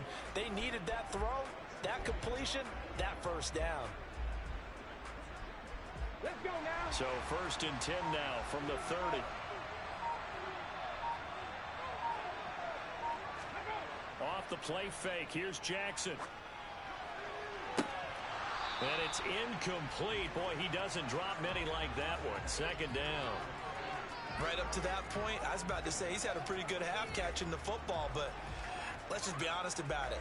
He should have caught that one. And he knows that. That was one right in his breadbasket and one he normally catches. Ball on the 30 as they come up 2nd and 10. Jackson now. Over the middle, complete. That's Collins. And he gets this to the 35. Good for a gain of 5. And we've seen him have success earlier on with the ball in his hands because he is a get it in space and make a play kind of a receiver. But that time, they closed on him quickly and held him to a short gain.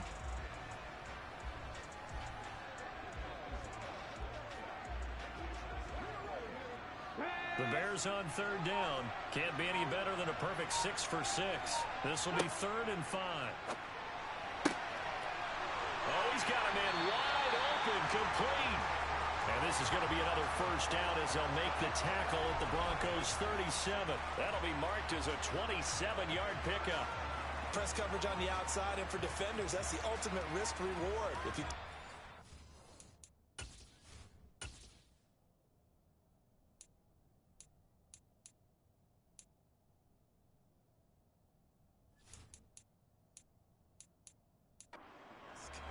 Can you reward yourself by keeping them on the line of scrimmage? But no, not on that one.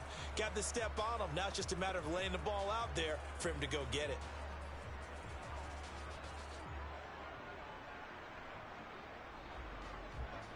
So a 1st and 10 now in Denver territory at the 37-yard line. Up the middle they go. It's Scott, and he'll snag about 5 yards down to the 32. That's a really nice, tough run inside, and they gained 5 yards on it. And to be frank about it, most offenses don't expect to get 5 yards on a play call like that. So when they do, they go back to their huddle with a little pep in their steps. They're starting to think that they're starting to dominate the line of scrimmage. 2nd and 5 now. Jackson. Wide open receiver, complete. And this is going to be another first down as they'll make the tackle at the Broncos' 15-yard line.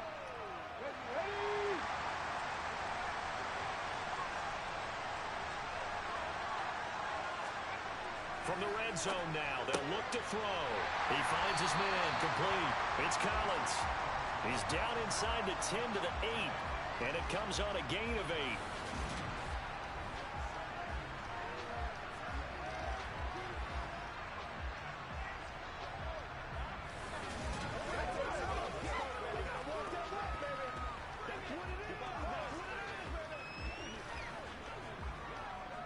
Ball on the 8, 2nd and 2. From the gun, it's Jackson. To the end zone, but it's incomplete. Boy, you will not see a quarterback of his caliber miss on one like that very often. I mean, there it is, wide open, got the shot, and he misfires. We talk about, boy, he'll want that one back all the time. He definitely wants that one back.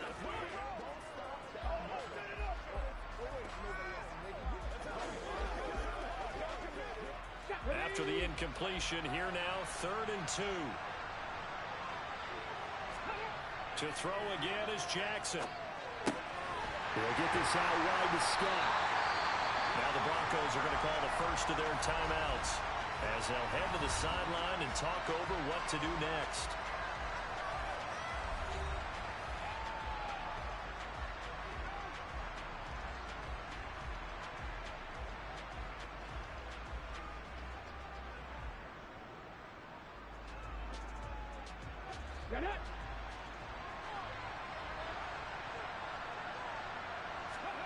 They're going on 4th down. It's Jackson. This will be caught at about the 5. And he'll be taken down, but he does have first down yardage. Just a gain of 3, but they'll certainly take it as they convert on 4th down.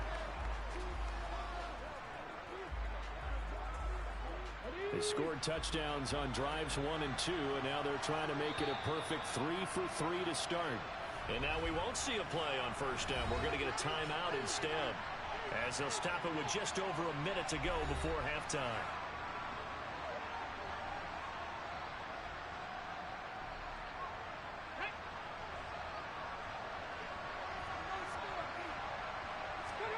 And Jackson throwing once more. Finding a safety valve here. That's complete. Now the Bears going to use the second of their timeouts, as the stoppage will come with a little under a minute to go in this first half. 2 of their 3 red zone trips so far they've come up empty on. They'll look to reverse that trend on 2nd and goal. To throw is Jackson. Got his man, and it's caught for a Chicago touchdown. A 2-yard touchdown grab. And the Bears go coast to coast and finish the drive off with 6 points. So, Charles, that's 3 touchdowns on 3 drives, and it's just been an offensive barrage so far. Great word, partner, using barrage right there. I'm going to add another word if you don't mind. How about perfection? No surprise that they're leading right now. Absolute dominance throughout this ball game, and no signs of slowing down. Extra point right down the middle, and that makes it a 21-10 game. That one was an extended drive, 14 plays all told, and it culminates in a touchdown for Chicago.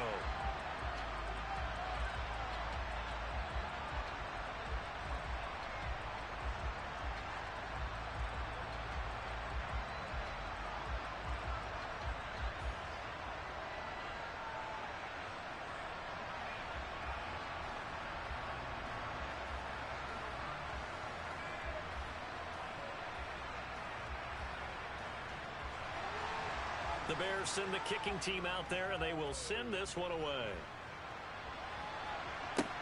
Fielded just outside the goal line. And not much happening on the return as he'll get this to about the 23. A look at the running back, the man out of the backfield as he gears up to go again. They're behind in the first half here, CD, but it's not through any fault of their running back. He's had a strong start to this one. And you're right about that, partner, because watching him play, you would think that his team is in the lead. He has been a lot of fun in this contest. Now let's see if they can actually make something happen, put more points on the board behind his efforts. Yeah, I'm curious to see, Charles, if they can play complementary football and get that passing game going as well.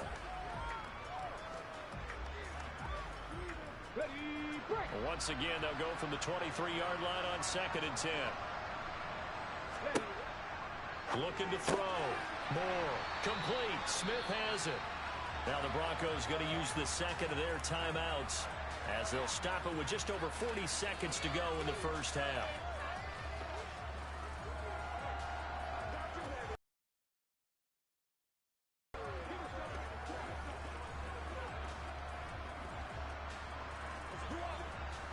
First and 10 here, and you know, if they could just get 3 out of this, something about whittling it to a 1-score game at half that might provide a psychological boost. He finds his man complete. It's Jenkins. Call it a gain of 6 on the play, and that's going to bring up 2nd down. He decided to run a hitch route. It really helps to have a guy who can turn it loose, and boy, he rifled one in there on that one. Not much run after catch, but it worked really well. Now hold everything here. We're going to get a timeout by the offense, as the clock will stop with 21 seconds to go here in the first half.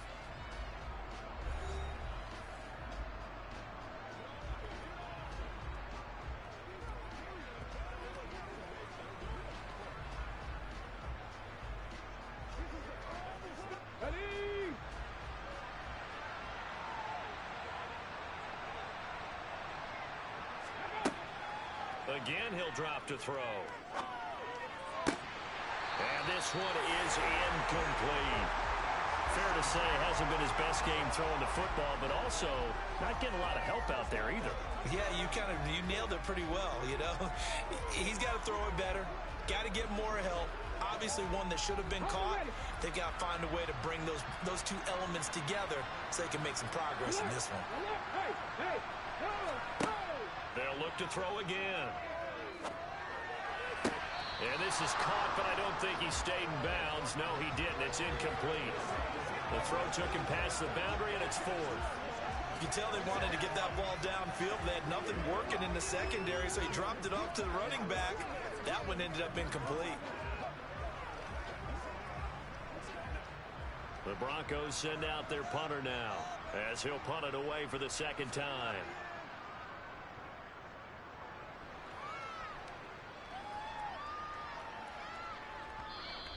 And that'll hit at the 5 and go into the end zone for a touchback.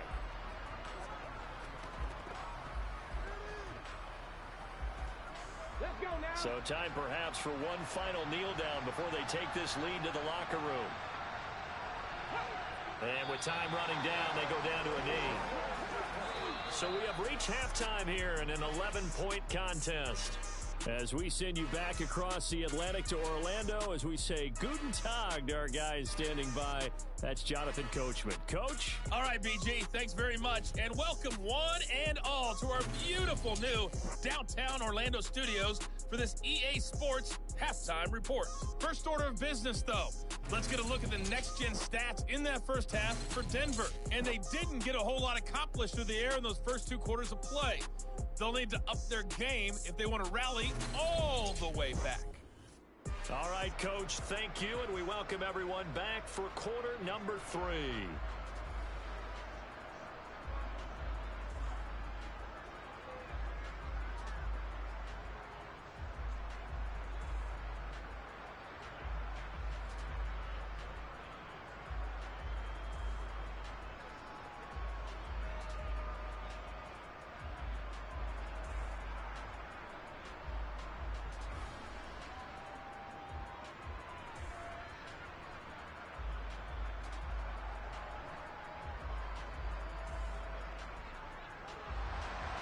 Set to resume. Here we go with the second half. The Bears holding the lead and ready to receive the kick.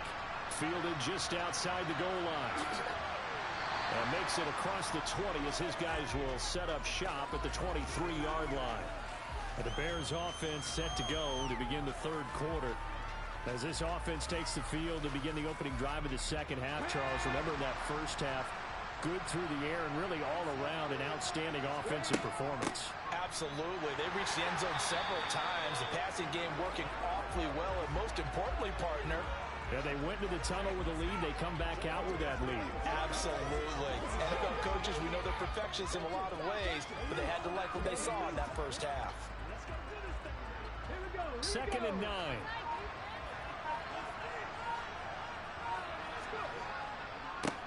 They'll keep it on the ground. Scott, and he's upended after a gain of 2 out to the 27. Well done to sniff that out defensively. He had it diagnosed pretty quickly. I love that description because diagnosed is perfect on that one. Read his keys, made the play, and he couldn't even get going moving the football. So 7 yards from the first down here as they come up to the line of scrimmage. On third down, Jackson. Wide open, it's Allen, complete. And he will have the Bears first down as they're able to get the third down conversion. And that's well executed there on third down. And I love the confidence that they have to let their tight end try to find some space in the middle of the field, right in their quarterback's line of vision. And QBs love to make that easy throw, and they hooked up there for a first down.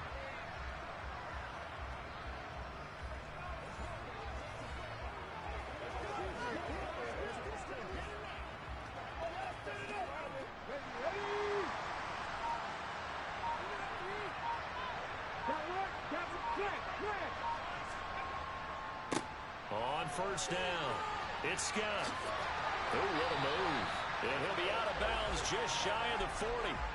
A good gain again. That's now 31 yards combined on those last two plays. They've got the lead early here in the third quarter, and runs like that are how they establish that lead in the first half. I love the fact that you're using the word lead because they are leading from the front, pounding on the defense right now with the running game, and truly establishing themselves here in the second half.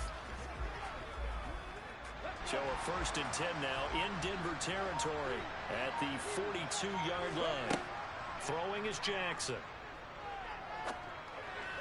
And his throw is incomplete.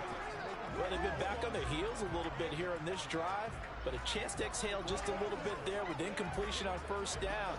Now they have to gear up, try and get 2 more stops, and escape this drive. So after the incompletion on first, now 2nd and 10. Now a handoff up the middle. Scott, and he is met quickly in the backfield. Down he goes, folded like a lawn chair. It'll go as a loss of a yard, so now they deal with 3rd and 11. Sometimes being a linebacker in the middle of the field is kind of like being a doctor on the field. You got to make the right diagnosis. Here he correctly sets his run and shoots through to make the play in the backfield. Jackson from the shotgun. He'll be brought down by the Broncos. It's a sack. It'll be a loss of 8 on the sack, and it's going to lead him to 4th down. To me, the defense was looking a little gas near the end of the first half, but they come out of the locker room with a little extra spring in their step. Wonder what they did at halftime to get them so motivated. I don't know, but that sack looked good. Now let's see if they can build on the momentum of that play.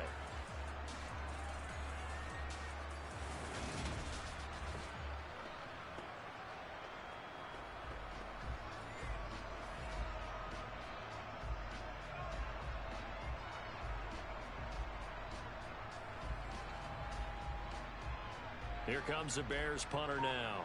And the way this offense has moved the ball, he hasn't been needed till here in the 3rd.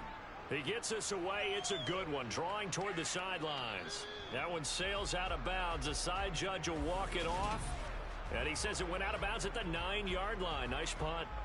And for an offense that is struggling, this is not where you want to start from. Great punt. Fantastic punt. And for all those who wonder, what do punters do during the course of practice each and every day?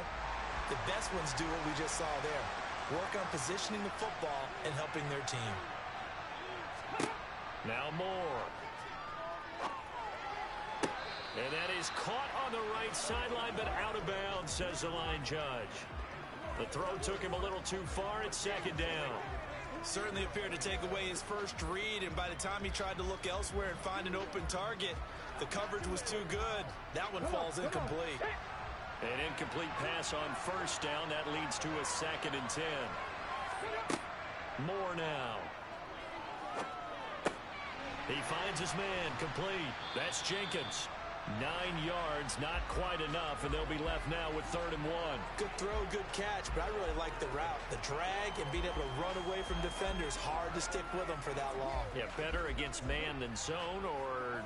Better against man, because now you're running away from someone, and you're not running into a defensive player in another zone.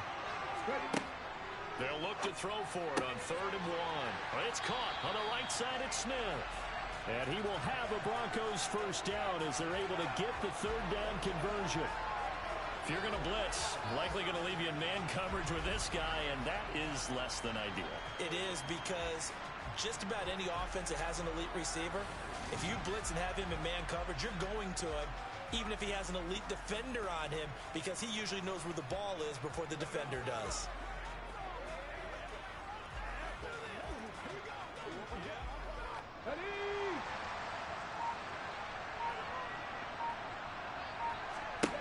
They'll stick with the passing game as he looks to throw.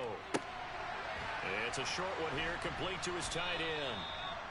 When you execute a drag or a crossing route really well and give them a chance to let it develop a little bit, you can gain some significant yardage hitting your tight end on that one.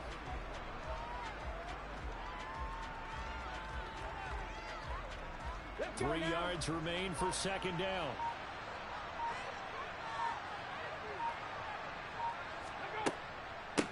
Up the middle they go. Moore. And he's going to have a Broncos first down as he's able to get this up past the 40. Now that's the way to do it. Hand it to someone with vision and good footwork, and add in a little bit of power, and you find a way to pick up first downs.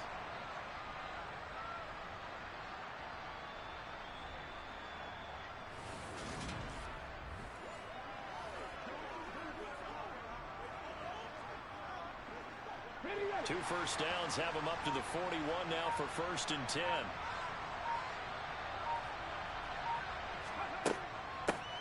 They'll keep it on the ground. It's Moore to the 43, 2nd down. Oh, that's a real nice job there by the defensive front. They just engaged and held their ground. But how about the guy who made the play? We often talk about whether they take a good first step or not. Many times you just don't take any step. Just get your feet moving, get your body going, and then once he made the read, he was able to make the play. To throw is Moore. Looking to throw on 2nd down. Looking left side, and he's got a man. That's Jenkins. And he's going to have another first down as the tackle's made here at the Bears 39. 18 big yards on that one, and a Denver first. It's taken a while for this offense to get going. A little creaky at the start, but they're oiled up now. A nice throw there, and they're really putting together a good drive. What's the deal, y'all?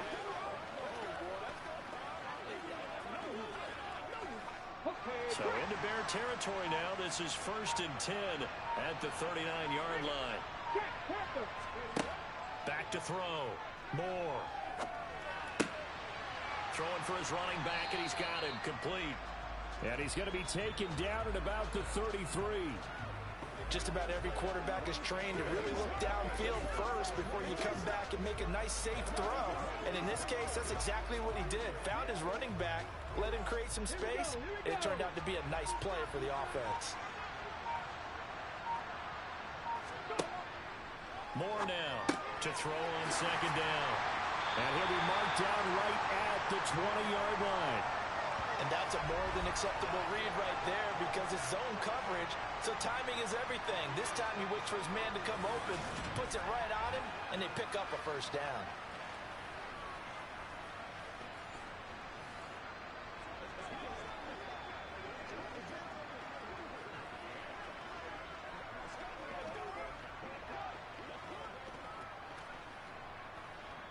Bronco switch, Bronco switch.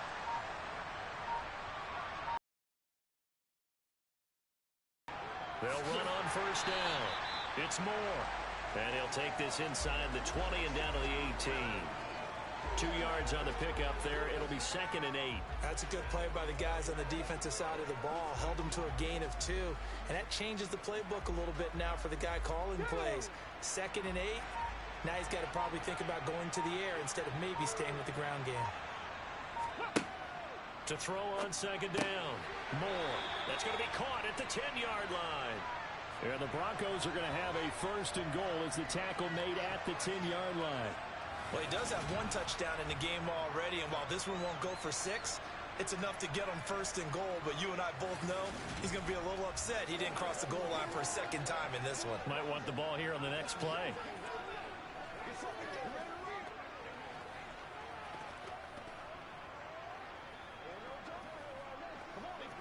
First and goal, and they got to be thinking a chance to get right back into this football game. Now a handoff up the middle. It's Moore, and he's going to be met at the line of scrimmage and taken down. They'll say no gain on the play, and it'll be 2nd and goal. Those are the plays this defense needs with the deficit they're facing. It certainly is, and they've got to continue to swarm the football and hope that someone, while they're holding up the ball carrier, can get in there and rake it and lock it free. They need to get some takeaways as well. Back to throw now on 2nd and 10. And they're not able to hook up there. Incomplete. I think he could have scanned downfield forever, but there wasn't anything available. Ends up throwing an incompletion, and I think he'll take that.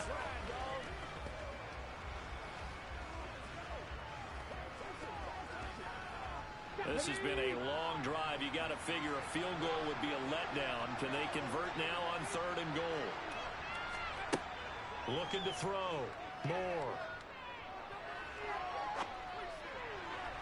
Looking in zone, but it's incomplete. Not only did he have a chance to scan the field, but it felt like he had a chance to scan it twice. The protection was that good. Unfortunately for him, the coverage downfield equally good.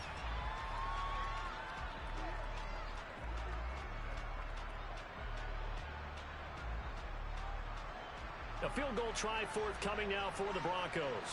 From the right hash, and this one just a chipping. And his kick is good. And that'll make this an 8-point game. So 3 points, maybe not a grand prize at this stage, but it does get them back within one score. It certainly does, because now they stay within shouting distance. So that means everyone on your sideline stays engaged in this game. They know they still have a shot.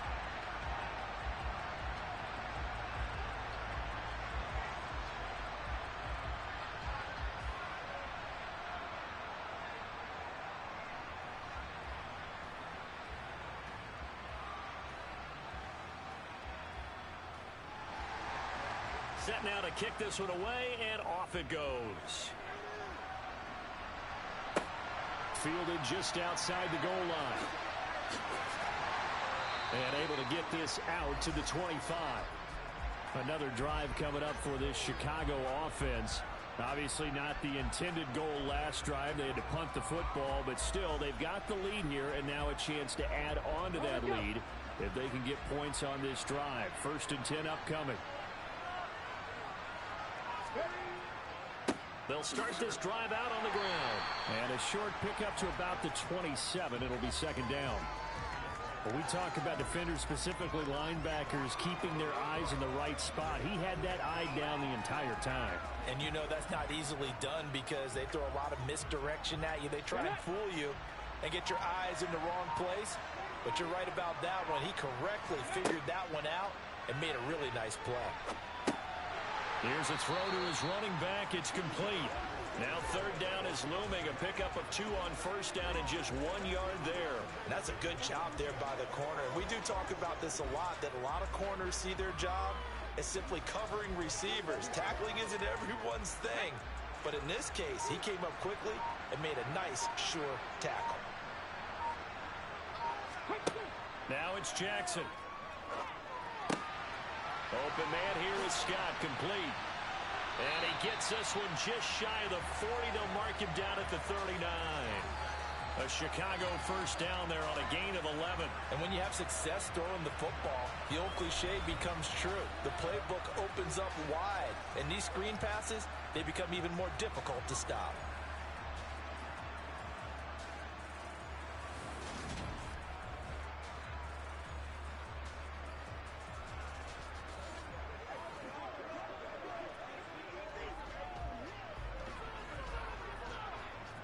So from the 39 now, they'll come up on a 1st and 10.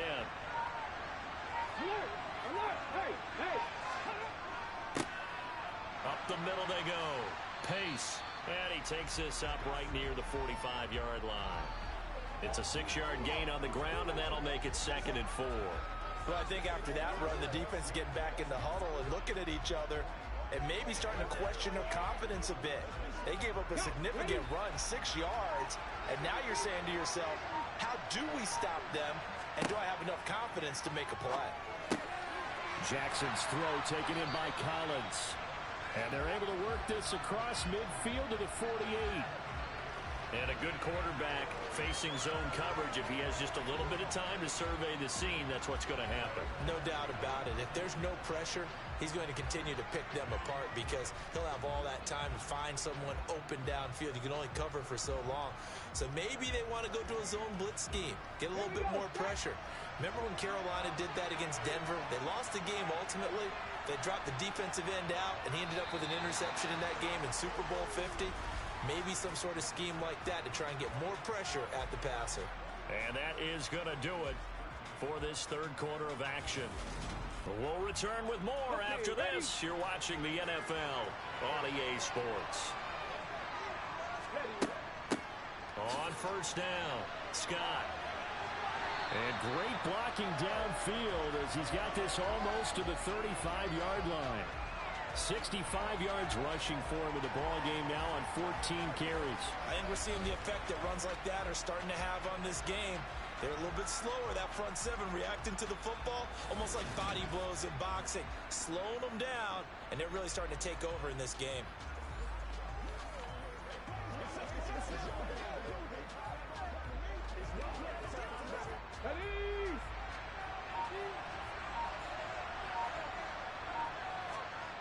Jackson on first down. Oh, he's got a man wide open, complete. And he'll be marked down right at the 20-yard line. Well, coaches always talk about finding balance on offense. I don't think you get much more balance than this. Big-time run, big-time pass. A 1-2 combination. Look pretty good. How about that? Let's see if they can continue to take that kind of a punch, though.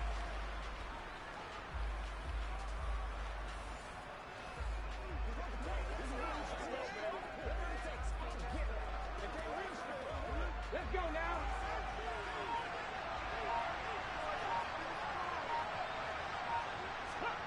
From the red zone now, here's Jackson on first down. And a quick throw here, that's complete. And they're going to get this down to about the 17-yard line here.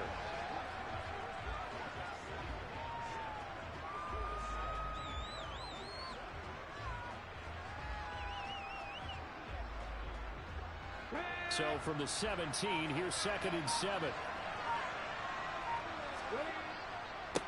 Now a handoff up the middle. It's Scott. And he can't quite get there. Tackled down at the 1. That one goes for 16 yards. It sets him up 1st and goal. It carries like that. That's how they're going to continue to salt this thing away here, Charles, in the 4th quarter. Yeah, how about that? A new set of downs. Clock continues to move. No better way to close out a game than to tap those mastodons you have up front and say, guys, keep pounding them. Let's keep the ball, keep their offense on the sidelines, and let's close this one out. So 1st and goal, 6 points here would go a long way toward wrapping this one up. Here's Jackson to throw. And that is caught. Touchdown, Bears. A great effort there. Touchdown of the afternoon. And the Bears have opened up a 2-touchdown lead here in this 4th quarter. Well, that's just how they drew it up, CD. His first read was there, got it to him quickly, and into the end zone.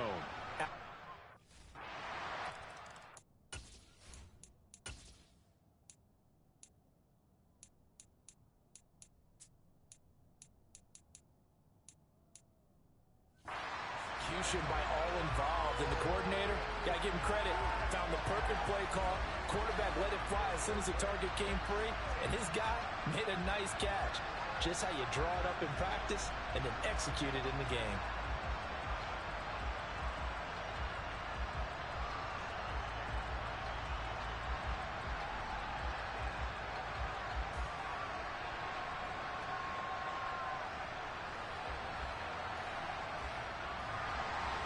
The Bears send the kicking team out there, and they will send this one away.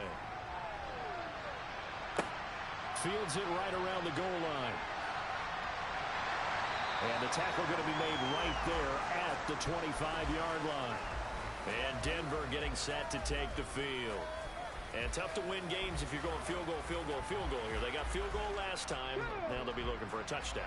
We're looking for the big chunk now because, as you noted, the field goal way of doing it makes it that much harder and puts more pressure on every possession for you now. Go ahead and get 6 and feel a lot more comfortable about the position they're in. Bigger chunks. We'll see if they can get the score. A gain of 11 to kick off the drive, and it's a quick first down. 4th quarter, every drive so critical, and you figure may only get one more shot after this, so a touchdown's imperative on this drive. It is, but you also have to think to yourself in play calling, don't hold anything back. Don't save it for the second touchdown. You got the first one for the second one to even matter. Moore on first down. That pass complete to Moore. And this will be good for a pickup of 9 to the 46. And we see another pitch and catch there to the running back. This position just continues to evolve. They become just as critical to the passing attack as a lot of receivers, tight ends, because their ability to make people miss in the open field can really generate big plays for an offense. Here's Moore looking to throw on second down. And they're going to get this up to midfield. It's a game of matchups, and that's why you take your receivers and move them around a bunch, especially your best guys. And when they work out of the slot, you often hear the coaches talk about how great it is because it gives you a two-way go. You can break out or you can break in. That makes it hard to defend. I'm not right. Check. first down. It's Moore. And he stopped immediately there. No gain on the play there. Second down. They've called his number a lot this afternoon. You wonder how much tread is left on those tires. We certainly do, but I always think back to one of my favorite coaches in the NFL. And he used to have a meeting with his running backs every year in the offseason and say, look, as many times as you're going to carry the ball, you should be able to carry it one more time, so make sure you get in shape. And they'll get this down to the 42-yard line. They gave up the completion there, but this is what zone defenses count on. Catching the ball and not much run after the catch.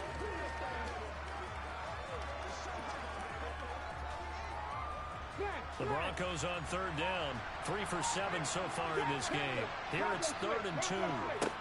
Up the middle they go. It's Moore. And he's going to have the first down at about the 38. 4 yards on the pickup. Good enough to extend the drive. Now, yes, a 2-possession game, but a good chunk of time on the clock, so they have the ability still there to run it on 2nd and short, but maybe they need to pick it up a bit. You're right. They did pick up the first down there, but they, as you mentioned, they have to pick up the pace now because it's a 2-possession game. They've got to get there twice to make sure they have a chance to win. He's going to let this go. Back of the end zone. And it's knocked away and incomplete.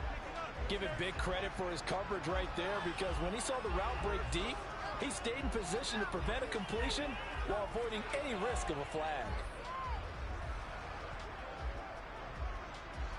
So now 2nd and 10 after the incompletion on first down. To throw again.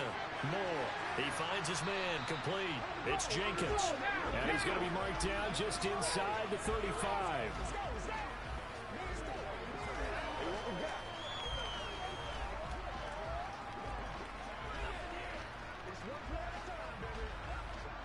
So 3rd down, they need to get to the 28 for a first. Back to throw. Moore. He finds his man. Complete. It's Jenkins. And he's going to have another first down as the tackle's made here at the Bears 19. It's a pickup of 15 and a fresh set of downs. In a 2-score game, obviously, every play, every 3rd down, like we saw there, magnified, big pickup. It was a huge pickup. What they really want, though, is to not even get to 3rd down. They've got to maximize time and conserve as much as possible.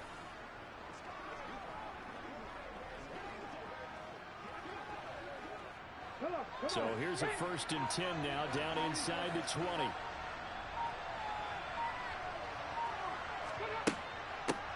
Now a handoff up the middle. It's Moore. He'll get forward for 3 down to the 16-yard line.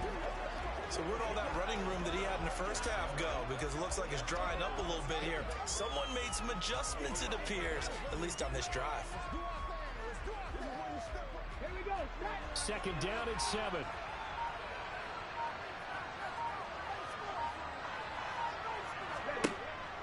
Looking to throw. Moore.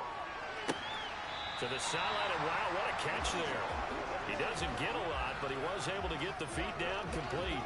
Short completion, just 4 yards, and now it's 3rd and 3.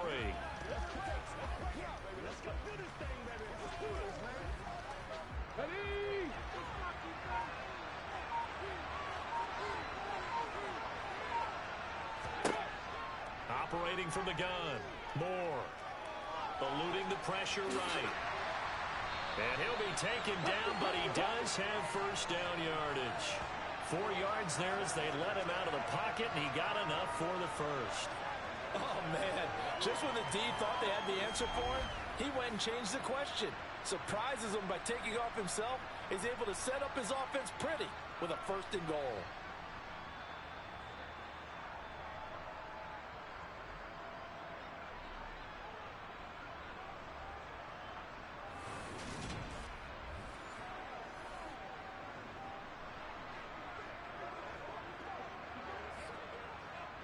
So another 3rd down conversion, and now they've got a 1st and goal.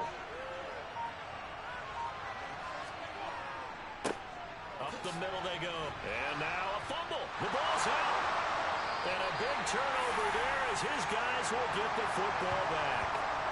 He has been a workhorse for them in this game, and ball security hasn't been an issue until that point. Yeah, and let's face it, when he's going to carry the ball that many times, he becomes more and more of a target for the defense, knowing that he's going to be the primary guy. They'll just send more and more players towards him, trying to make sure they knock the ball free.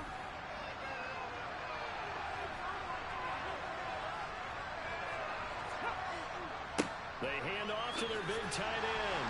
And from the 4, they get it to the 8 on a pickup of 4. And that's frustrating for a defense because they've got them pinned down deep. And on the first play, they give up a run that keeps an offense on schedule. Yeah, because 3 to 4 yards, that's all you're looking for right there, right? That's absolutely perfect, really, as a play call. You get 3 to 4 yards on first down. That's what they talk about to us all the time, about being ahead of the chains or on target, ahead of schedule. They were after that run. And he's taken down, but not before he gets this across the 25-yard line. He's been big, 2 touchdowns earlier. Now he's got a first down here. When you have someone throwing it that well, that confidently, you don't have to call the game in fear at all, do you? You just go ahead and play. Yep, confidence with a lead to throw it here in the 4th, and boom, he's on the money. Yeah, you don't have to tuck your head in and go like turtle at this point. You can just go ahead and play.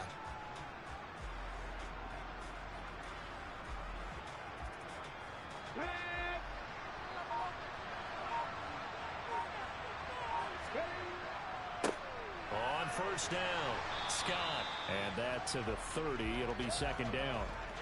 Brandon, I've got to think this offensive line has got some smiles on its faces. And I know it sounds crazy, but they practiced for this back in training camp. They knew they'd be in situations where there'd be extra defenders in the box coming after them, trying to keep them from locking down a game. Right now, they want to show the world they're up to the challenge. On second down, it's Scott. And he gets this to the 35. Good for a gain of 5. And this is an absolutely big third down that's been set up here, partner. And there's no other way to put it. The defense has to get a stop here if they have any hopes of winning this game. Has to. You said big third down. I'd put the word big in capital letters here. 2 minutes left to play in this football game here on EA Sports. So the Bears with the football here as we welcome you back. This is a big third down, and you'd have to think we'd see a timeout right away if they can't stop him here. Ooh, the juke. And this will be a Bears first down as he's able to get this up past the 40. And now right out of the 2-minute break, we'll get a timeout used defensively with 1:56 to go.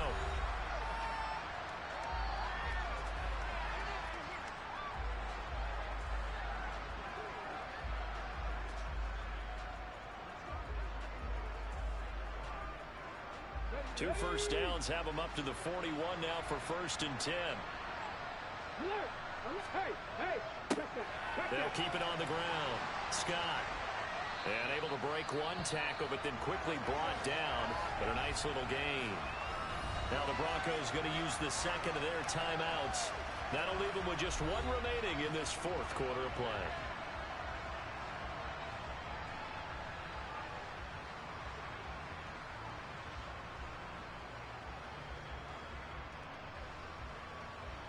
An ideal down and distance to try to finish this thing off. 2nd and inches. Now a handoff up the middle. It's Scott. And he'll be brought down at the 45-yard line. Now the defense will burn their 3rd and final timeout. And they'll be disappointed to have to burn one there after giving up the first down.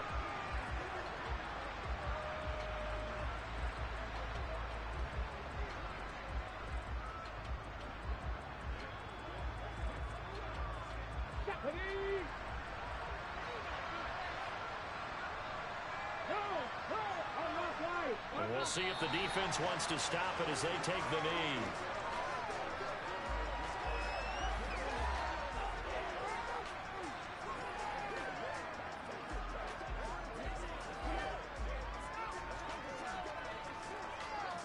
Second and 11 now.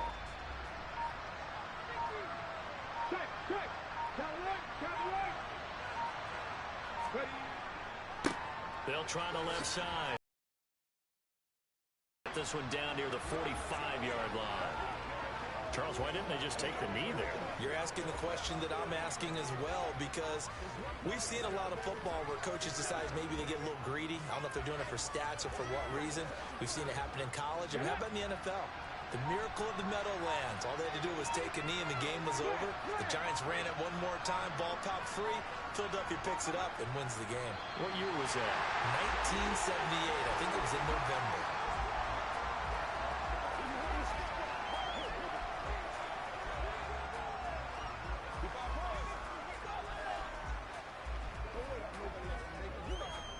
Here comes the Bears punter now, as he's on here to punt it away. And the punt over the side in the air, and the spot will be inside the 35. Well, CD, for the losing side, they had opportunities in this one, but big plays just didn't go their way, especially late, and they have to suffer the L here. It certainly felt like that takeaway, once it happened, it knocked the wind out of their sails, and they just couldn't get their equilibrium back.